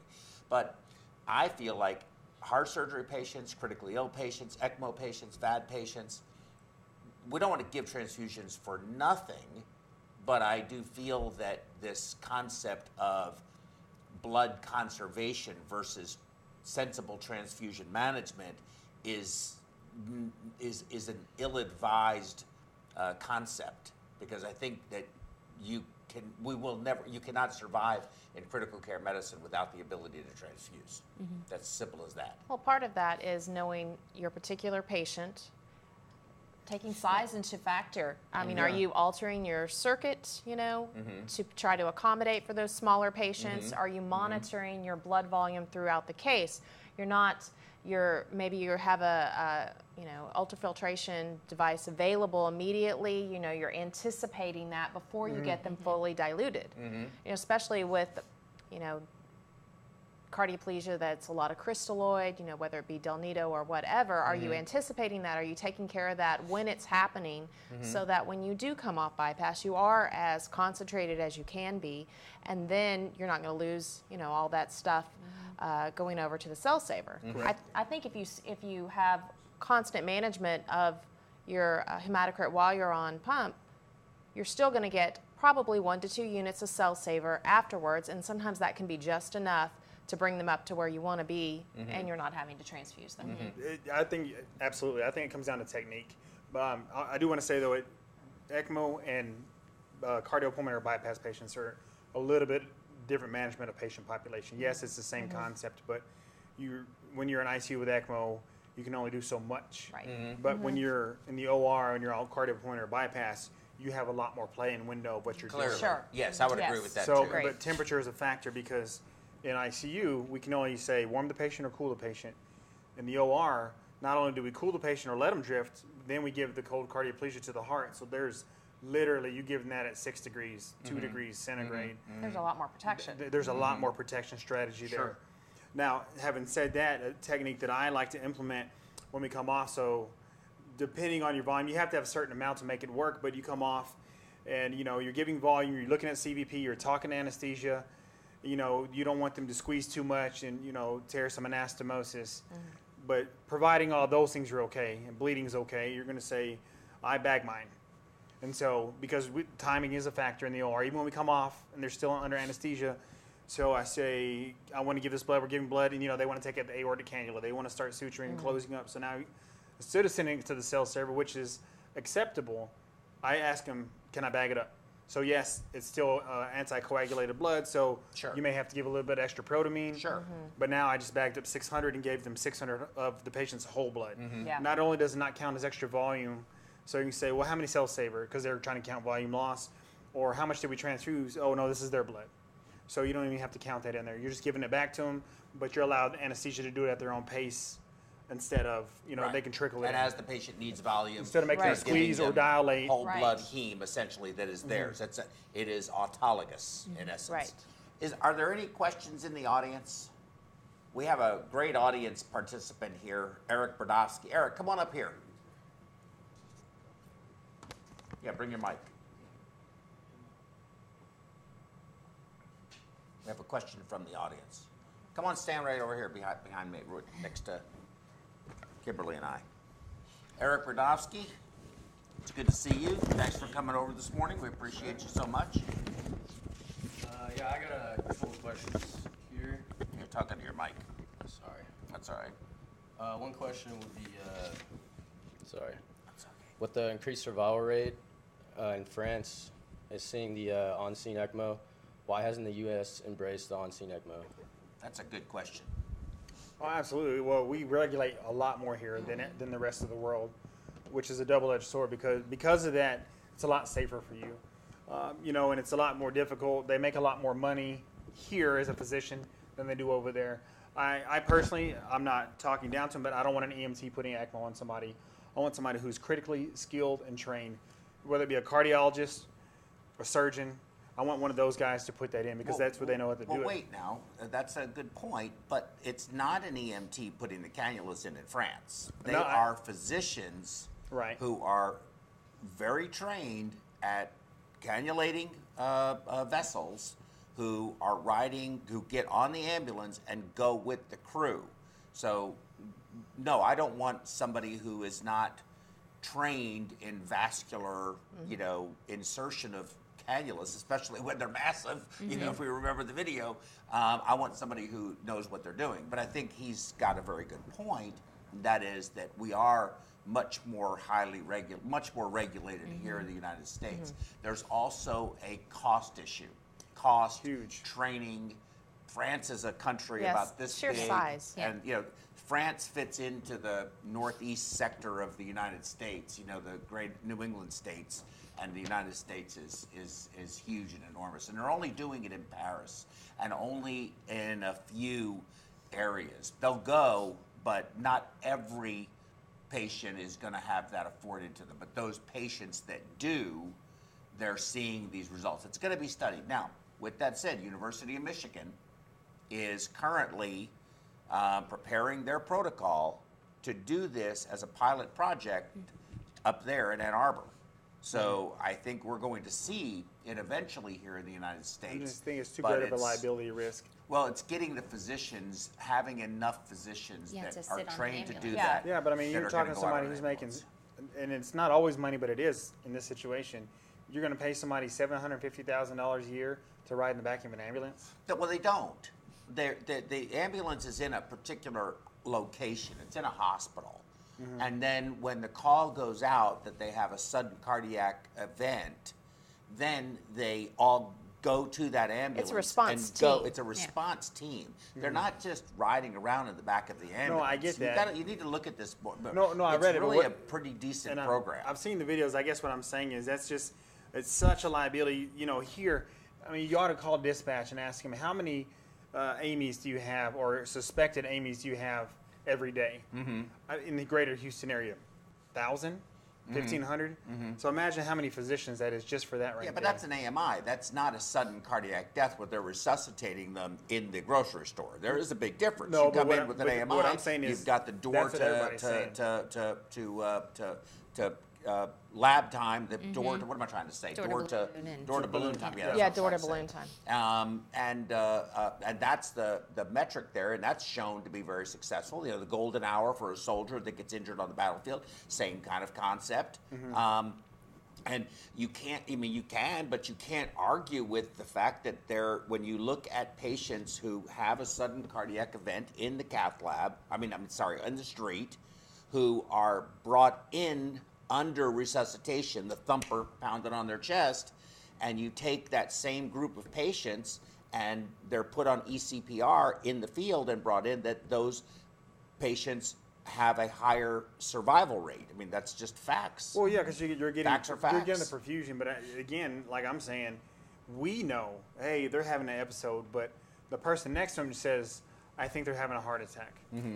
Send the team out there. Now, yeah, you're going to say, well, they're not, so we didn't have to put them on ECMO. It's going to go back to, well, they would have made it. You didn't need to go out there. But now, how are you differentiating in a large populated area the difference between a cardiac episode and not losing consciousness? I mean, not everybody has an EKG on. No, but I'll tell you this, Yeah, so it is that's a good point. complicated. I think the real reason is liability, if you really want to know Sure. how I feel In the- about it. in I the feel United like States, absolutely. In Yeah. France, you aren't going to be sued for it if the patient doesn't make it, because they're socialized medicine and you just can't sue like that. It doesn't happen.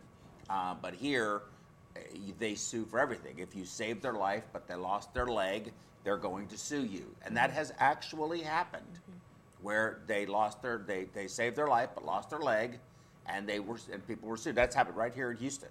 And I know who it happened to. You do too. So it's a very real problem.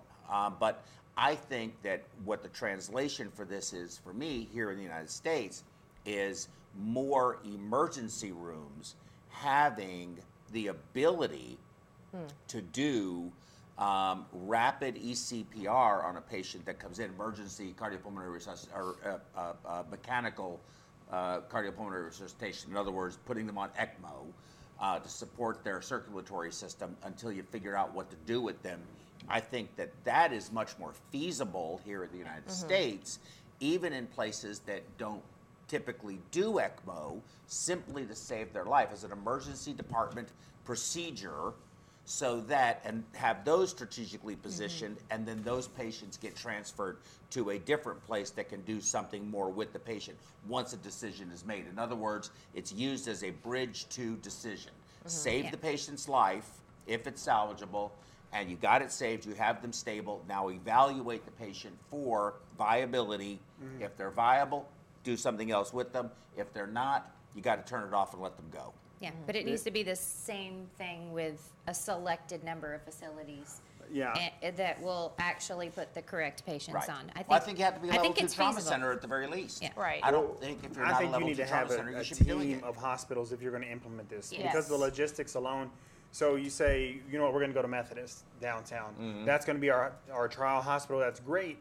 But we all know how emergencies work. So, and legally how they work. You don't go, everybody, well, you got to go to Methodist. I'm on the north side of Houston. You got to go to Methodist because our EMT guys physician, whomever putting you on ECMO, got to take you there, or they don't want you, or you pass 17 hospitals on the way, and legally you're supposed to stop at the closest one to your needs. So I think you would have to have a team of people, like a team of hospitals. They're going to have to be strategically Correct. positioned around the city, just for our sheer geographic size. Now, one thing that I will say is, you know, if somebody's witnessed CPR somewhere, I do think there's a factor that could be played in there to say, we can meet you versus you coming here. CPR in progress coming from where? And, well, you know what? We got a team that we can dispatch in the area. We'll come meet you, put them on ECMO. I think that's a good probability of possibly happening for ECMO on the street. Yeah, yeah. Or sporting events, yeah. Next question. I think they're all good points. All very good points. My other question is, what other future trends do you see in the ECMO market? Future trends in the ECMO market. Well, that's a good question. And I think that we sort of have been beating that one up. And I think, for me anyway, I see the future trend being increased use of it, because I think it's going to be used sooner. I think we're going to find that using it sooner benefits the patient. So I think utilization will go up, but duration will go down, because you won't have as many patients who you can't now get off of ECMO that just stay and languish and consume all of the resources. Well, and don't you also think that we're going to have, I think the trend will be, instead of so many places putting people on ECMO who maybe don't have the experience, don't have the management skills, with reimbursement changing, that's going to decrease, and we're going to start seeing real ECMO centers. I think that's what's going to happen, because the reimbursement for, you know, the success rate is going to be looked at, and just because you can doesn't mean you should, or they're going to allow you to. Right. In regard, yes, I agree with you 100%. Again, taking it that step farther, I think you're 100% right, although I think reimbursement, because there was a big change in reimbursement. Everybody, I think, is aware of it. They made draconian cuts in the reimbursement, and I think it's going to be readjusted up. However, and with that said, only 10%, and I learned this from your dad, by the way, only 10% of patients who get ECMO are Medicare recipients, because ECMO is a young man's game, or woman's game. It's a young person's game. You rarely ever see 85-year-old grandpa getting put on ECMO. It does happen. I know it happens, but it's rare. Usually it's the 56-year-old, 47-year-old, 38-year-old. So I think, yes, I agree with you. I agree with you. I agree with you. And I also feel, as I stated previously, that you're going to see emergency departments, you're going to see that happening. You're going to see, and I think that cost is that reimbursement's going to get up adjusted. They're not going to leave it like that. It was a whole scheme associated with that. I won't belabor the point here, but there was a whole scheme associated with it, and I think we all are well aware of who was involved in it, but I'll leave it unsaid. I personally think reimbursement is going to continue to go down. We're going to see a trend more of. Well, it can't go down further than it is right now. Currently, it's upside down. If you had a Medicare patient that you put on ECMO that was not centrally cannulated, the hospital will lose so much money that if they even did 4 or 5 ECMOs in a year, legitimately on Medicare patients, they would go bankrupt. It's not going to stay there. It's a ridiculous thing. Of course, we can have this discussion later, and we will. When the correction gets made, we'll come back on and we'll discuss that correction. Well, you have to promise that you're going to be here. No, I'll be here. But I'm going to stand. I'm going to take it, whatever it is. I just think it's going to continue to go down, because Don't get scared. The government, you don't ever see them say, you know what, we should pay them more for that. You're just not going to see that. Well, no, but the cuts were ridiculous, from 101,000 to 8,500. If you're thumping on the person's chest, 8,500 doesn't even cover the cost of cannulating that patient. Right. I mean, So the cost of one ECMO circuit, depending on which one you use, could be $14,000. It's not going to happen. They're going to put a squeeze on them and say, we need it at a cheaper cost, just like big supply stores. Yes, but I think it's going to go. I don't think it's going to be any lower than reimbursement for one of the, Archimedean screw pump devices out there. I won't even say their name, which is about $75,000, DRG 215, which is, and their device costs anywhere between $28,000 and $37,000, depending on which one you're using, the 2.5 or the 5.0, and the CP is in the middle. But be that as it may, the CP has to be put in surgically. It's a little more complicated. And you know, they're finicky too. They're not, and if you have right heart, again, we have right heart, you need an oxygenator. I mean, it just becomes a very complex system. And I think with STS, with the other manufacturers of the ECMO devices involved in this, I don't think they're going to be able to, there's no way the public will eventually get a hold of this if CMS does not negotiate in good faith with STS. Right. And they're a powerful organization. I wouldn't mess with STS. No, I agree with you. Okay. But when I say finance and reimbursement, you can't look at it as the government saying we're going to give you $1 for this procedure. All they're going to do is manipulate the technique around that dollar. So what I'm saying now is, okay, you know what? We're going to give you your $50,000. We're going to go to that. It's going to be probably 80 to 90 is what Right. I believe. But what I'm saying is now they're going to manipulate other things around it. So we're going to give you 50 if you have perfusion staff. Yeah. Oh, but you want to go to the nursing model? We don't reimburse 100% for the nursing model. They can take care of them, but they're not highly as I qualified. think that's wishful thinking for people like you that don't believe that nurse ECMO specialists need to be used. The fact is, there are not enough perfusionists to manage all of the ECMO coming. No, now, if you're ECMO right. goes away, that's a different story. And I love you, but I fundamentally disagree with you on that point. I don't think they're going to say that at all. And I really think that Something similar. She I agrees think as well. I think it may not be that exact point, but I think that is going to be how they manipulate it. They're going to have certain parameters that have to be. I think it'll be duration. I think it'll be some other factors involved, but I don't think they're going to say who is managing the ECMO patient is going to determine your reimbursement. I just don't believe that. Well, And I it think works the that's- same way for physicians. They have to round every day to get that dollar, and you can't have if you're ex-physician and you're pulmonary critical care, you have to round on that patient every day to get that full reimbursement. That's their patient. This is the hospital's patient. Yes. This is this nurse's patient. This is this perfusionist patient. It's going to get back down to the dollar. Yeah, we'll see. We'll see. They're gonna Well, regulate. that's another discussion for another day. That's a whole session we're going to do. You have any other questions? I'm good. Y'all answered That was all. it? Yes, sir. Did we answer your questions? Yeah, I answered them. Okay, so what are you going to do when you decide what your career path's going to be? What is it? You know, I'm interested in the medical field, and I'm gonna, look into more jobs, in the medical field and see what interests me the most. And, So why isn't your question, is the medical industry a good industry to get into? obviously, it's a good industry to be in. See my dad and what he's in, and see what y'all talking about, and it seems like a good industry to be a part of. So what do you like more? Do you like the clinical support for a particular device like your dad is, and being an expert at that particular therapeutic modality and facilitating and helping physicians with managing their patients, or do you like what we do, which is more direct patient care More direct patient care. and arguing amongst each other about how things are going to go? Because that's what we do really well. We argue a lot. Yeah. And that's what makes this job so much fun. Yeah. Is we can argue about things like that. All right, good. Thank you very much. We appreciate you coming up. Appreciate it. Thank you. Anybody else in the audience, in the huge audience that we have out there? Man, there's hundreds and hundreds of people. Okay, so how about you guys want to take funding such a program? ECMO to go would also be a huge issue. We agree with that comment. Yeah. Funding would be tough. We agree with you, listener. Thank you very much for the question. Okay, so how about a 5-minute break or so, and we can use the restroom and get some more coffee or tea and come back and knock out this last one. All right. Sounds good. Sounds good. Break time.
Okay, and welcome back, everybody.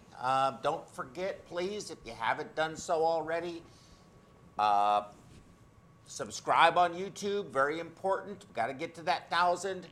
Do the Facebook thing, share, follow, Twitter, and do whatever you do with that thing, and then whatever. And just do all that stuff, all right, for me, okay? So my next talk, actually, I need to make a correction on our website, and it really had to do with the autocorrect. It messed it up, but if you see it, it says molecular adsorption therapy, and that should read adsorption with a P, not a B. So please forgive me for that. It was my error, really, when I typed it. I think it just autocorrected it, and then I sent it off to everybody to type in to make those cards and stuff. So my mistake on that. However, let's go to my cover slide, which has it written down properly, so you all don't think that I really don't know what the hell I'm talking about. I'd like to start this talk with this quick story here. Roger Bone, he was a physician, proposed a new paradigm to explain the pathogenesis of the septic process, taking into account the complexity and chaotic nature of the septic response. The septic network of events was viewed as a complex, overlapping network of interactions designed to help the body handle the severe assault of infection. He recognized that this process, while intended to benefit the host, could potentially cause severe injury that could culminate in death. He suggested there were a series of 5 stages to the sepsis cascade that could eventually result in multi-organ dysfunction and failure if not properly countered by a compensatory anti-inflammatory response. The initial stage was local reaction at the site of the infection or injury. This pro-inflammatory response is designed to limit the initial injury and prevent spread. The response will generate stage 2, the early compensatory anti-inflammatory response, or CARS, to maintain immunologic balance. The third stage occurs when the vigor of the pro-inflammatory SIRS response predominates over the CARS response and results in progressive endothelial dysfunction, increased microvascular permeability, and produces a coagulopathy, along with activation of the coagulation system. Of course, that sounds like DIC, right?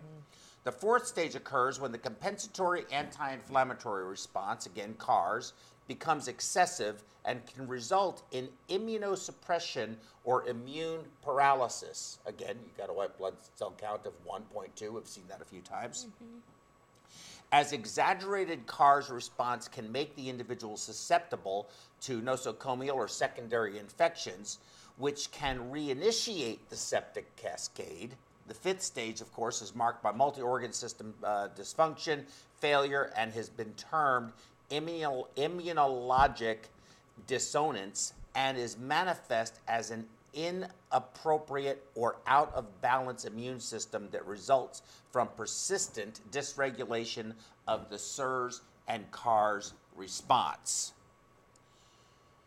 And I gotta tell you a little something about this guy, Roger Bone. Never heard of him before in my life. And that's the beauty of doing these programs, is when you start doing all of the reading that it takes and all of the studying that it does, you know, you have a basic understanding of something, but if you're gonna sit up here and talk about it, you sort of have to know more about it than just the basic understanding of it, really.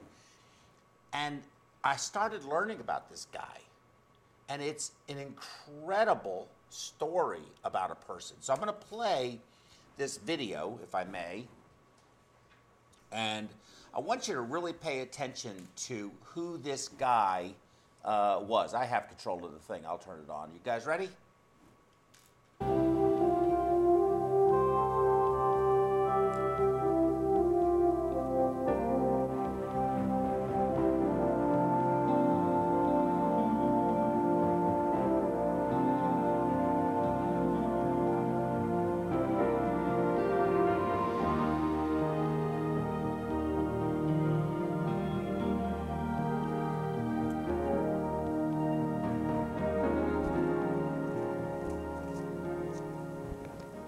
Physicians often feel their responsibility to dying patients is simply to provide good medical care. But increasingly, they're being told that they should do more. And our medical editor, Dr. Tim Johnson, is joining us this morning with the story of a remarkable physician who is doing more for terminally ill patients, and for a very good reason. Tim, good morning. Well, as you know, Charlie, the doctor with whom I recently sat down in Chicago is himself dying. And because of that, he's found he now has some special insight to offer other doctors. And he's been doing so with both deeds and words. For the second time in my life, I face the prospect of premature death. Barring a miracle, I have few doubts about the outcome, but I am not afraid. I know only months remain. As a critical care physician for nearly 30 years, Dr. Roger Bone learned all he could about dying patients.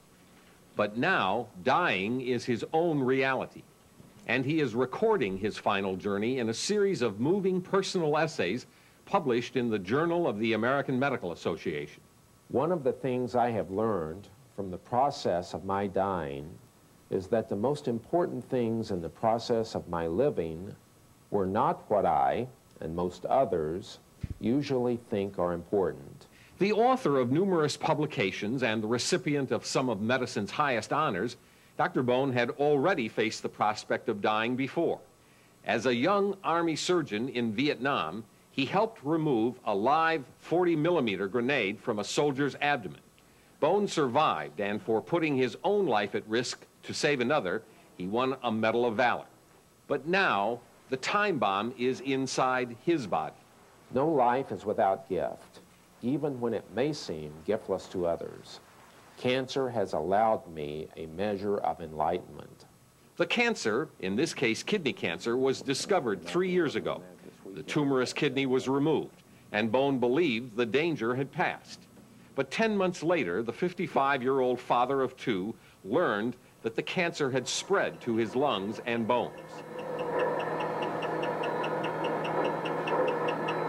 Determined to beat it, Dr. Bone began aggressive experimental therapies as well as conventional treatments of chemotherapy and radiation, which he still undergoes daily. His survival has already defied the odds. Most patients with renal cell cancer, they may die from 1 to 6 months. Now, we're talking about 3 years later. I'm still alive, and I think part of that is because I'm not going to let myself die. I'm going to go down fighting. One option is what we can do is do a complete rotation, but we don't spare the spinal cord at all. And because he takes daily doses of morphine to ease his considerable pain, Dr. Bone no longer practices medicine. And with a large tumor circling his spinal cord, doctors say he will likely become paralyzed. But for now, Dr. Bone spends his days at the hospital writing and counseling other terminally ill patients. Can you remember how you used to approach terminally ill patients in your medical practice, and how you do it today, and what's different? I took care of the needs, the medical needs of the patient and the physical needs of the patient, but I don't think I was emotionally involved as much as I should have. And I think the medical profession needs to be much more emotionally involved. Equally important, he says, is helping the patient communicate his or her fears and needs with family members. His most effective treatment, he says, has been the time shared with his wife, Rosemary, and with his daughters, Mary Catherine and Cynthia. This is a time that he could be totally introverted and only think of himself. And he is thinking of the patients and their families and what they are dealing with. And I really admire that, because I don't know if I could do that myself. He really has a message. He has things that he wants to tell us, and we want to get as much out of this time as we can, because this is the legacy that's going to live on, and this is what's very important to us. My father never told me he loved me, I'm sure he did, but he never told me that. So that's been very important to me, to make certain that I don't know the millions of times I've told my children that I love you, so they know, You're looking good, though. Well, I'm working on it. Good. Hair is coming in pretty. Hair is coming in. I don't know about pretty. As for his legacy at work, Dr. Bone has convinced Chicago's Rush Presbyterian Hospital, where he once served as dean, to create an institute for the education and study of the dying patient. He's the only one that I know of who has, through his own confrontation with death, turned that to try to influence a whole profession to deal with this issue rather than escape from it. And that's a great contribution.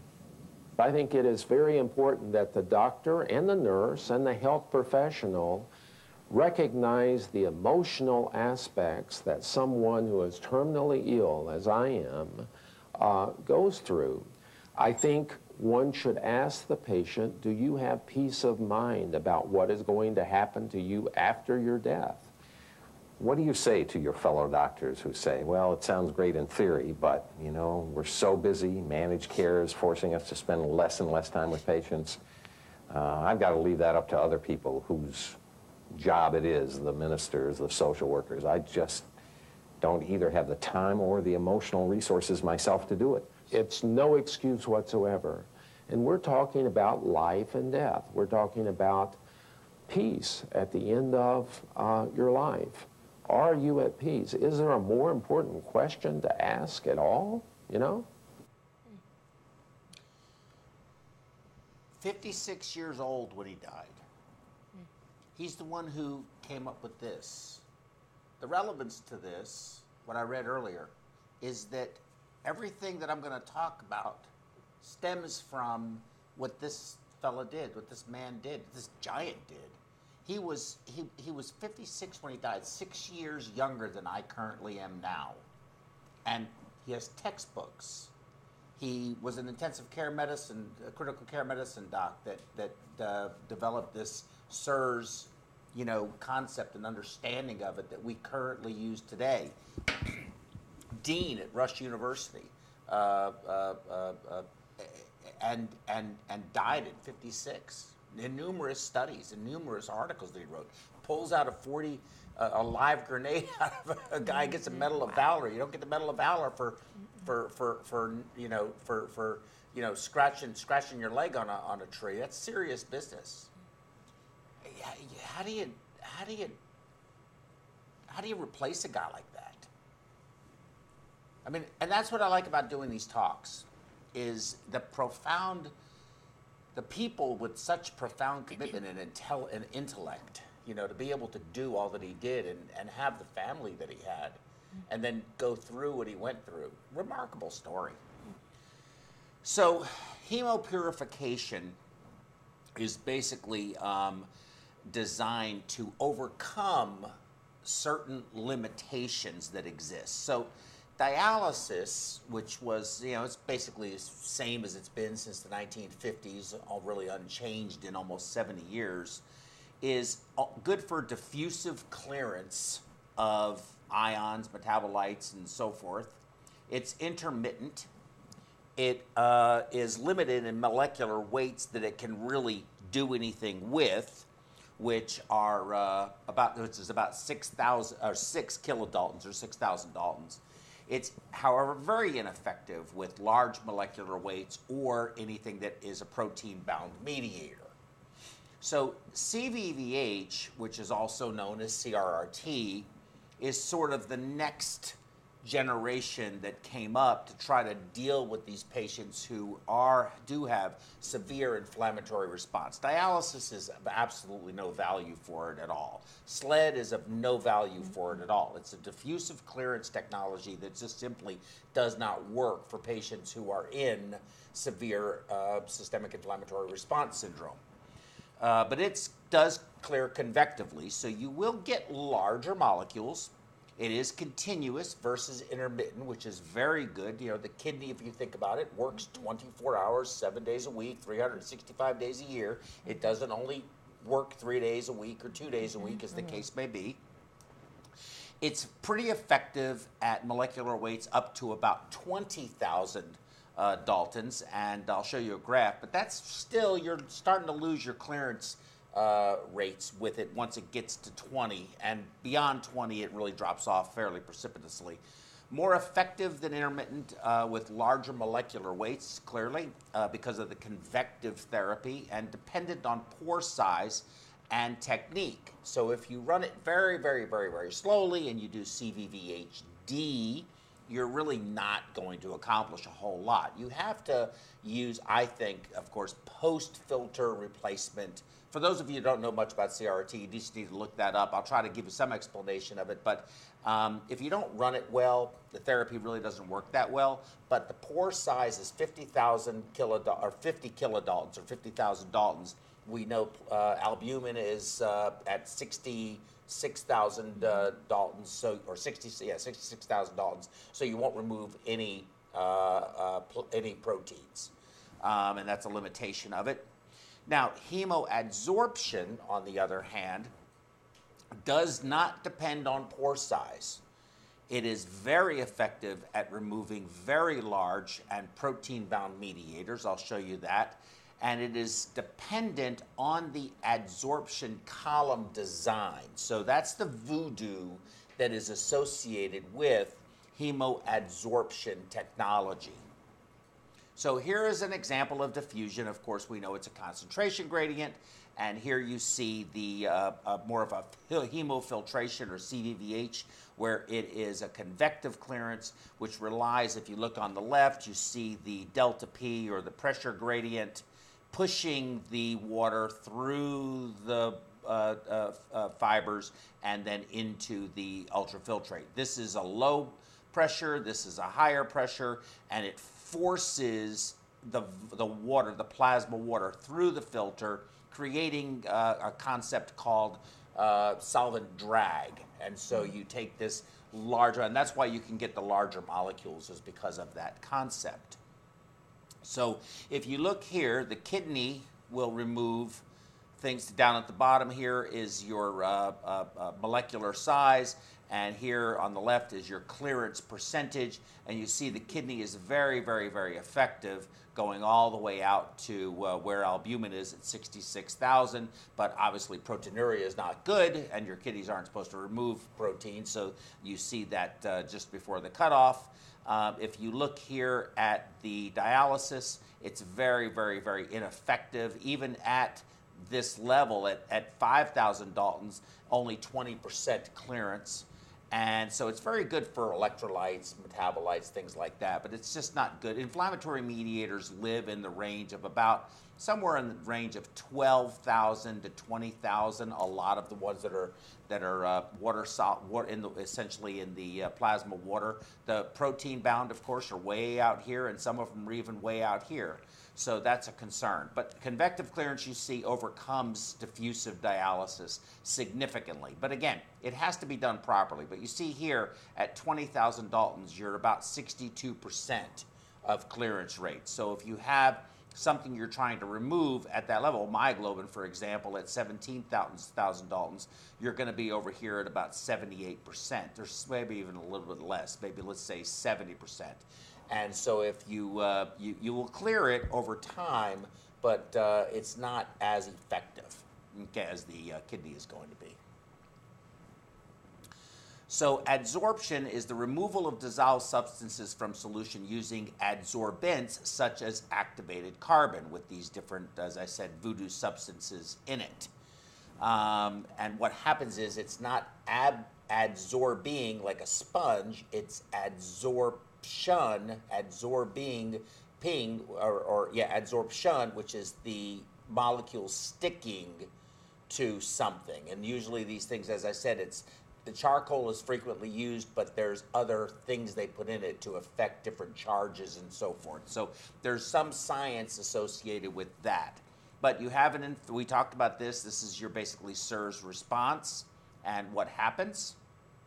We've seen all of these things. These cytokines like TNF, or tumor necrosis factor, and IL-1 and IL-6, very important, and I'll show you a couple of slides here that are critical to this.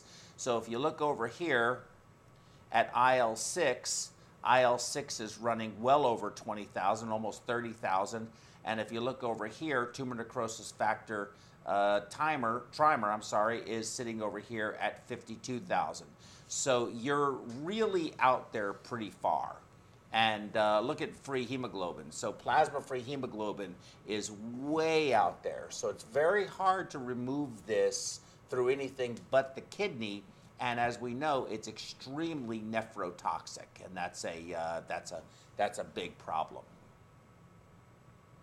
So what I want to do is to discuss this is do this case report. Now, I reached out to Dr. Traeger. I called him in Germany, and unfortunately he couldn't do this, but he did communicate with me via email. And what I've decided to do is read his case report and look at what his findings were and what they did with this very interesting technology. Now, with that said, this technology really isn't that new, but it's just now coming, I think, into vogue. But it's been around for quite a while. So their patient is a 45-year-old male. He had a small bowel obstruction due to torsion. He was scheduled for surgery and anesthesia. He got very unstable. He ended up with an aspiration during induction, during intubation. He developed severe SIRS, ARDS, multi-organ failure. They had to go on ECMO. They had CRRT. They were giving him antibiotics and low-dose steroids. And due to his rapid deterioration in clinical status, concurrent surge of inflammatory biomarkers, which they measured, and I'll be able to show you those, they decided that they were going to insert this molecular hemoadsorption filter from Cytosorb, and that's the one that seems to be very popular. There's several of them out there, but this is the one that they were using. With that said, the patient was very unstable. They were on a lot of pressors. They had capillary leak syndrome. They were in a tremendous amount of trouble. So SIRS is a common finding in the ECMO patient population. It frequently leads to multi-organ system dysfunction, further complicating the treatment. You go into renal failure, you go into shocked liver, you know, all of the things that start to happen. And it has a very high mortality. SIRS diagnosis is a 30 to 50% mortality, and if you have more than one organ affected, which is almost always, the mortality, predicted mortality is 80%.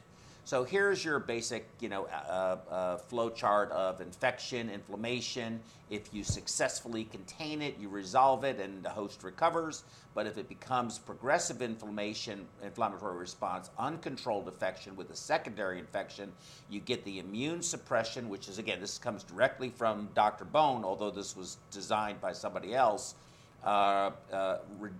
Reduced infection containment, endothelial damage, barrier dysfunction, epithelial dysfunction, barrier dysfunction, and multi-organ failure, hypoxemia, apoptosis, and irreversible changes. Eventually, you have host death.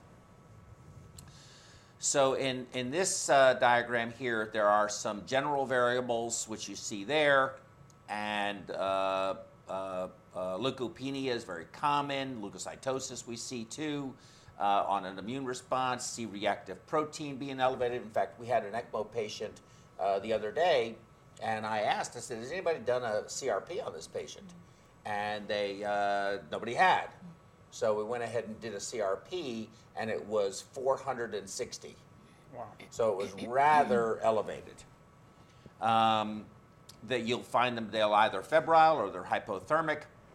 And so they can find a variety of almost opposite diagnoses or findings rather, but a positive fluid balance is one that's very common. And positive fluid balance, I think that fluid overload is a grossly misappreciated finding, that anasarca is on its own merit, and I think the data does support that, is on its own merit lethal. Fluid overload is just fundamentally bad. In fact, there is a paper out, I can't remember who it's written by, but there's a paper out that for every 1 liter of fluid overload that a critically ill patient has, their predicted mortality is increased by 10%.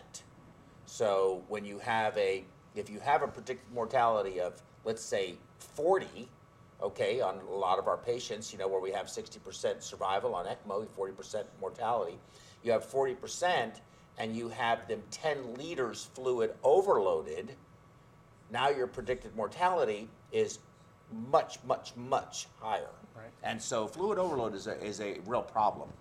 And then, of course, you have hemodynamic variables and organ dysfunction variables, with tissue perfusion being what ultimately suffers with increased lactic acidosis and a lot of bridging and shunting and decreased capillary refill. Current treatments are, of course, supportive measures, you know, treating what's happening.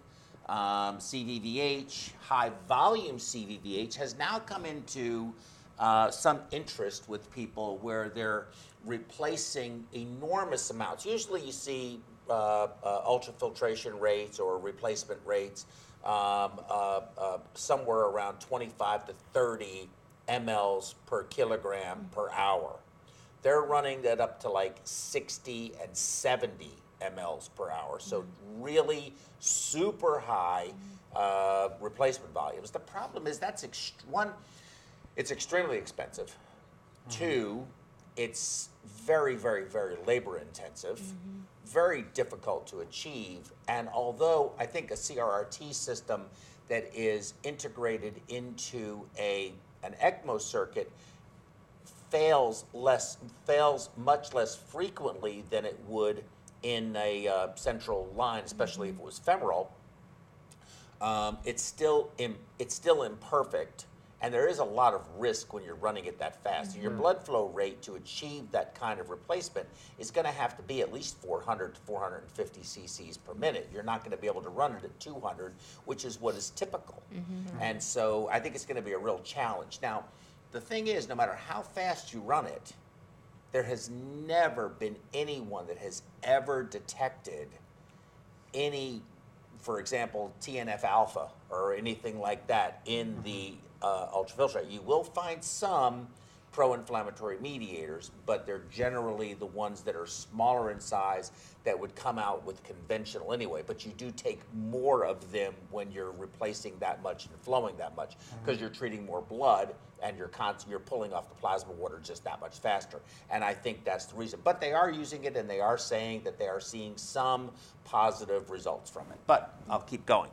None directly remove pro and anti-inflammatory mediators, however, directly. Okay, so that's a very important fact that you have to consider. When I say none directly, I mean you can't target anything. And again, these adsorption columns can be designed with various different voodoo associated with them that are proprietary, and I just don't know enough about that to even discuss it.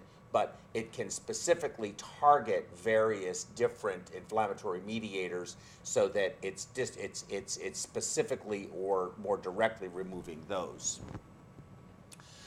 Going on with the case, the patient was 45 years old, bowel obstruction, pulmonary aspiration, progressive respiratory failure, was on VV ECMO, developed severe RV failure, and was then put on VA ECMO after 4 hours. His condition worsened, diagnosed with severe exudative ARDS with alveolar edema. PaO2 was 49, PaCO2 was 43, decreased lung compliance, vasoplegia, marked capillary leak, and AKI and acute kidney injury and acute renal failure requiring CVH. He was leukocytopenic. He had a massive increase in inflammatory biomarkers. He was infected, clearly. He had E. coli. He had enterococci. And he failed antibiotics and fungals. He was on them, prone bed, sepsis bundle with low-dose steroids. So he's in trouble. Here's his chest X, or his CT, his chest CT. I mean, you can barely see some airspace here and a little bit of airspace here, but that is pretty much 99.999% consolidation. That lung is not able to do anything that it was ever intended to do. So here you see during these adsorption therapies, here is his IL-8 is the triangle, and the IL-6 is the circle, and this was the inflammatory mediator biomarkers that they were looking. Here is the level of them, and you can see here as they started this therapeutic modality, they both started coming down to a much lower level. That's over a 10-fold decrease, and that's bordering on a close to a 10-fold decrease. So very significant decrease in inflammatory biomarker levels. Here you have his norepinephrine or Levophed usage. So you see here he was on extremely high dose Levophed and then continued that and eventually dropped that off during this therapeutic modality and eventually came back down to where he did not need it at all. There were 3 consecutive treatments. You can see his fluid balance started off positive. It became very positive. He was 7 liters fluid overloaded by day 3. Day 4, he was back down to maybe 6. But day 5, he was equal. And day 6, he was actually minus. So they were certainly going the right direction there. And the conclusion of the author, Dr. Traeger, was that we believe that control over the patient's initial hyperinflammatory response was a key element in helping clinically stabilize the patient, allowing for organ recovery and ultimate survival. In this very challenging clinical case, we used all of the tools available to us to do so, including cytosorb cytokines, adsorption, CVVH, VA ECMO, antibiotics, and steroids. Cytosorb, being this particular device he used, and it's not the only one, but it's a concept, is the newest therapy in our toolkit and was safe and well tolerated with no device-related adverse events and easy to implement as part of the CVVH circuit, which is very interesting. Mm-hmm. And I know another company who is doing the same thing that is developing a system that you can just branch off of your CRT circuit, remove the plasma, treat the plasma in the adsorption column, and then ultrafiltrate the plasma water, replace it, reconstitute it back into the cells and back into the patient. And that's the end of my slide. So let me just go through this if I can. So the difference between CVVH and hemoadsorption is that with CVVH, you're removing the plasma water. Mm-hmm. And again, your 50,000 cutoff. When you do molecular or hemoadsorption or hemopurification or whatever you want to call it, you remove first the plasma from the red blood cells. The plasma then goes through an adsorption column and comes up. You then remove the plasma water from the plasma and replace it, and then it reconstitutes into the red blood cells and goes back into the patient. So you have the benefit of removing the evil humors, mm-hmm. these inflammatory mediators that CVVH cannot deal with, but then you also have the ability of treating it. So you want to do acid-base adjustments with bicarb-based solution that mm-hmm. CRT is very beneficial for. You have the potassium that may have been elevated. Now you get control of that. Other metabolites, you keep your sugars normal.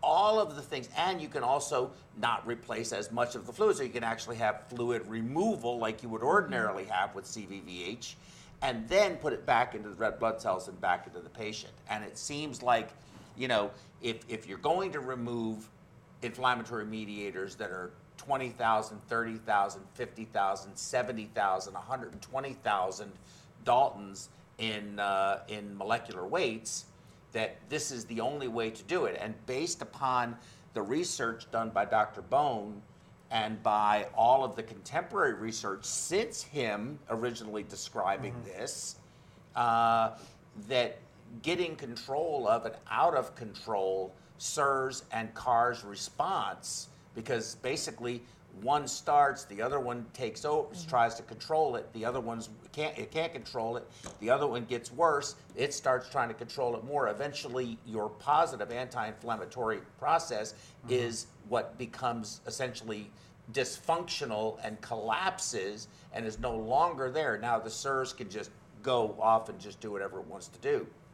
And I've seen patients who had this, and I think would have benefited greatly from this, but we didn't have it, and you cannot, once it gets out of control, you cannot get it under control. Yeah, pretty difficult.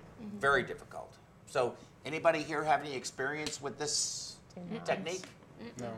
But it sounds basically like they're, you know, when you donate a unit of blood, and then they separate everything out, you know, this goes to here, this goes to there, or however they do it, they get plasma, FFP, et cetera. Sounds like this is like a bedside version of that, so you can take out what you want, put back in what you want, and give it back to the patient. Well, you're not taking any, you're only removing the mediators, you know, your plasma water perhaps, but you're exchanging that. And it's all filter-based versus centrifugal-based. So, and I think, again, that adsorption column and what those beads are made of is very important.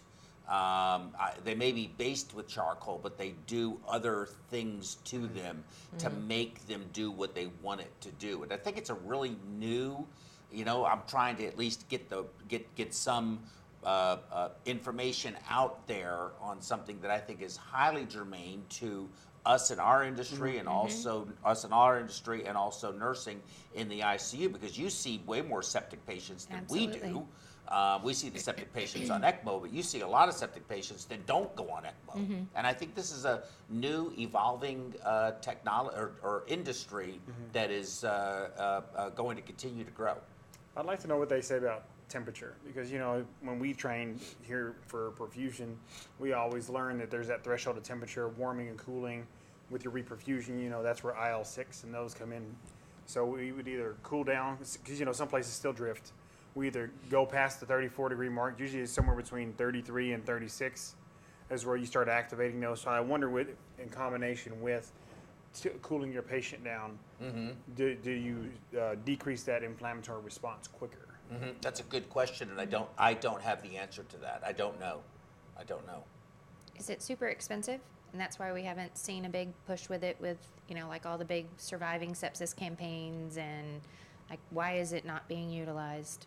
It is being utilized. It's being utilized there, the CytoSorb. It is available. I think it's an education thing predominantly. It's been around actually longer than people think. Gambro has a system which I don't like it, and it is a little overpriced. These things are really designed to not be that complex. You want it to be simple, easy to use, and so forth. Braun is coming out with a product that I think is going to compete very, very nicely with the Gambro product line. You know, they've been off the market for quite a while, and they have a new device in Europe. Again, it's the same old story. They can't get it here to the United States. They have to wait. You know, Baxter, that owns Gambro now, is suing them to block them from coming into the United States on patent infringement lawsuits and all this kind of stuff. So it's just a big mess. And ultimately, at the end of the day, who suffers is the patient because of economy and, you know, and us because we can't use tools that we think would really help and benefit our patients. It's just, you know, it's the system that we have. But it does exist currently.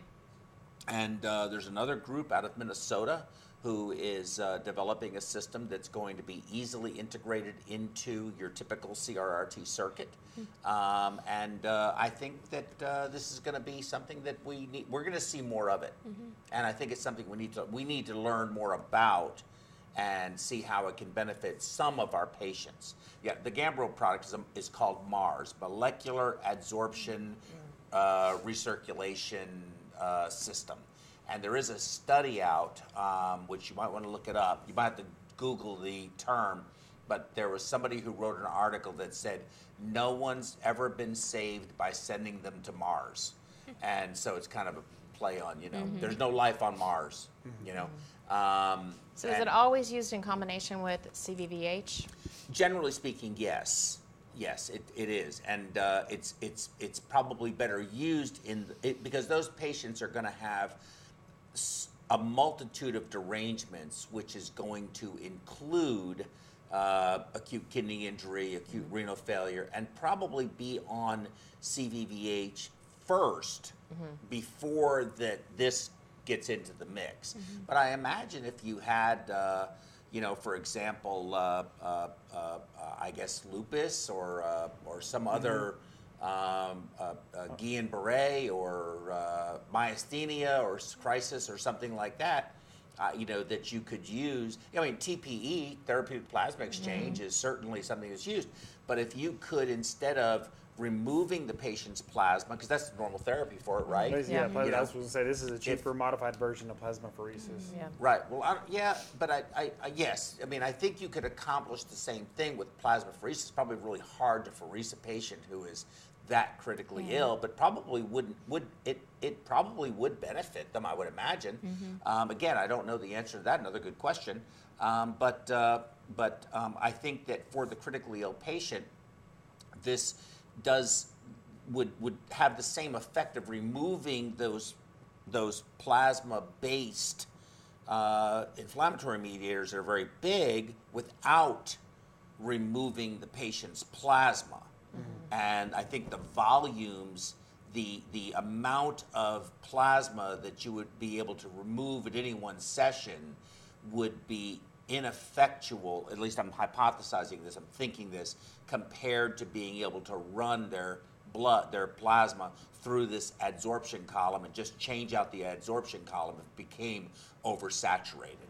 The other thing that I learned about this I thought was very interesting too was that what they found was clearance of the inflammatory mediators that they wanted to remove, both pro and anti, was when their concentrations were super high, was very rapid. But as the levels came down to more normal level, then the removal rate, the clearance rate, became very low, which they found out in it accidentally, and recognized that, wow, this is exactly what we need, because you don't want to remove it all, because that's bad too. Right. So then that's something that they learned through the process of studying this. I mean, it's a complex topic. You know, I can, you know, and I'm not the right person. We need Dr. Drager, if you're watching, okay. Can you next time Skype in from Germany so that we can get you to give this talk and do your own do your own case report? But I did the best I could do with it, so I hope it was all right. All right, maybe I'll get a C+ or a B- or something out of it. Any further thoughts from anybody? Anybody in the audience have anything they want to ask or say? Nothing? Nope. Is everybody ready for crawfish? Always. Okay. 1, 2, 3, Rule Lane. If you want to have crawfish, come out and visit, okay? See y'all later. Mixed cannulae, expanding performance standards. High-performance cannulae for direct and femoral cannulation in minimally invasive cardiac surgery. LivaNova's complete range of mixed dedicated products allow easy and reproducible procedures. The portfolio includes the sutureless aortic valve Perceval, Memo 4D for mitral valve repair, the HeartLink system for assisting the perfusionist in applying goal-directed perfusion therapy, and a broad choice of high-performance dedicated cannulae. LivaNova's range of cannulae suit every cannulation technique for minimally invasive cardiac surgery. Venous and arterial femoral cannulation can be performed using the WRAP venous cannula and the EZ-Flow Duo. For arterial direct and venous femoral cannulation, the EZ-Flow aortic cannula and the WRAP are available. For venous femoral access, the LivaNova WRAP cannula features a dual-stage configuration for optimal drainage of the inferior and superior vena cava without interfering with the right atrium. The high-flow dynamics of WRAP improves the capability of drainage with a low pressure drop. An optional Sellinger dilator kit is available to perform percutaneous insertion. The LivaNova EZ-Flow Duo cannula is designed for a safe and smooth femoral arterial cannulation. Its conical dispersion tip design allows a more gentle flow in the femoral artery, and its red cap avoids blood backflow during obturator removal. A dilator kit for percutaneous insertion is also included with the cannula. EZ-Flow cannulae are designed for safe, reproducible, direct aortic cannulation and include a malleable stylet to aid cannulation insertion, facilitating bloodless introduction into the aortic arch, as well as a special conical dispersion tip for a more gentle flow in the vessel to reduce shear stress.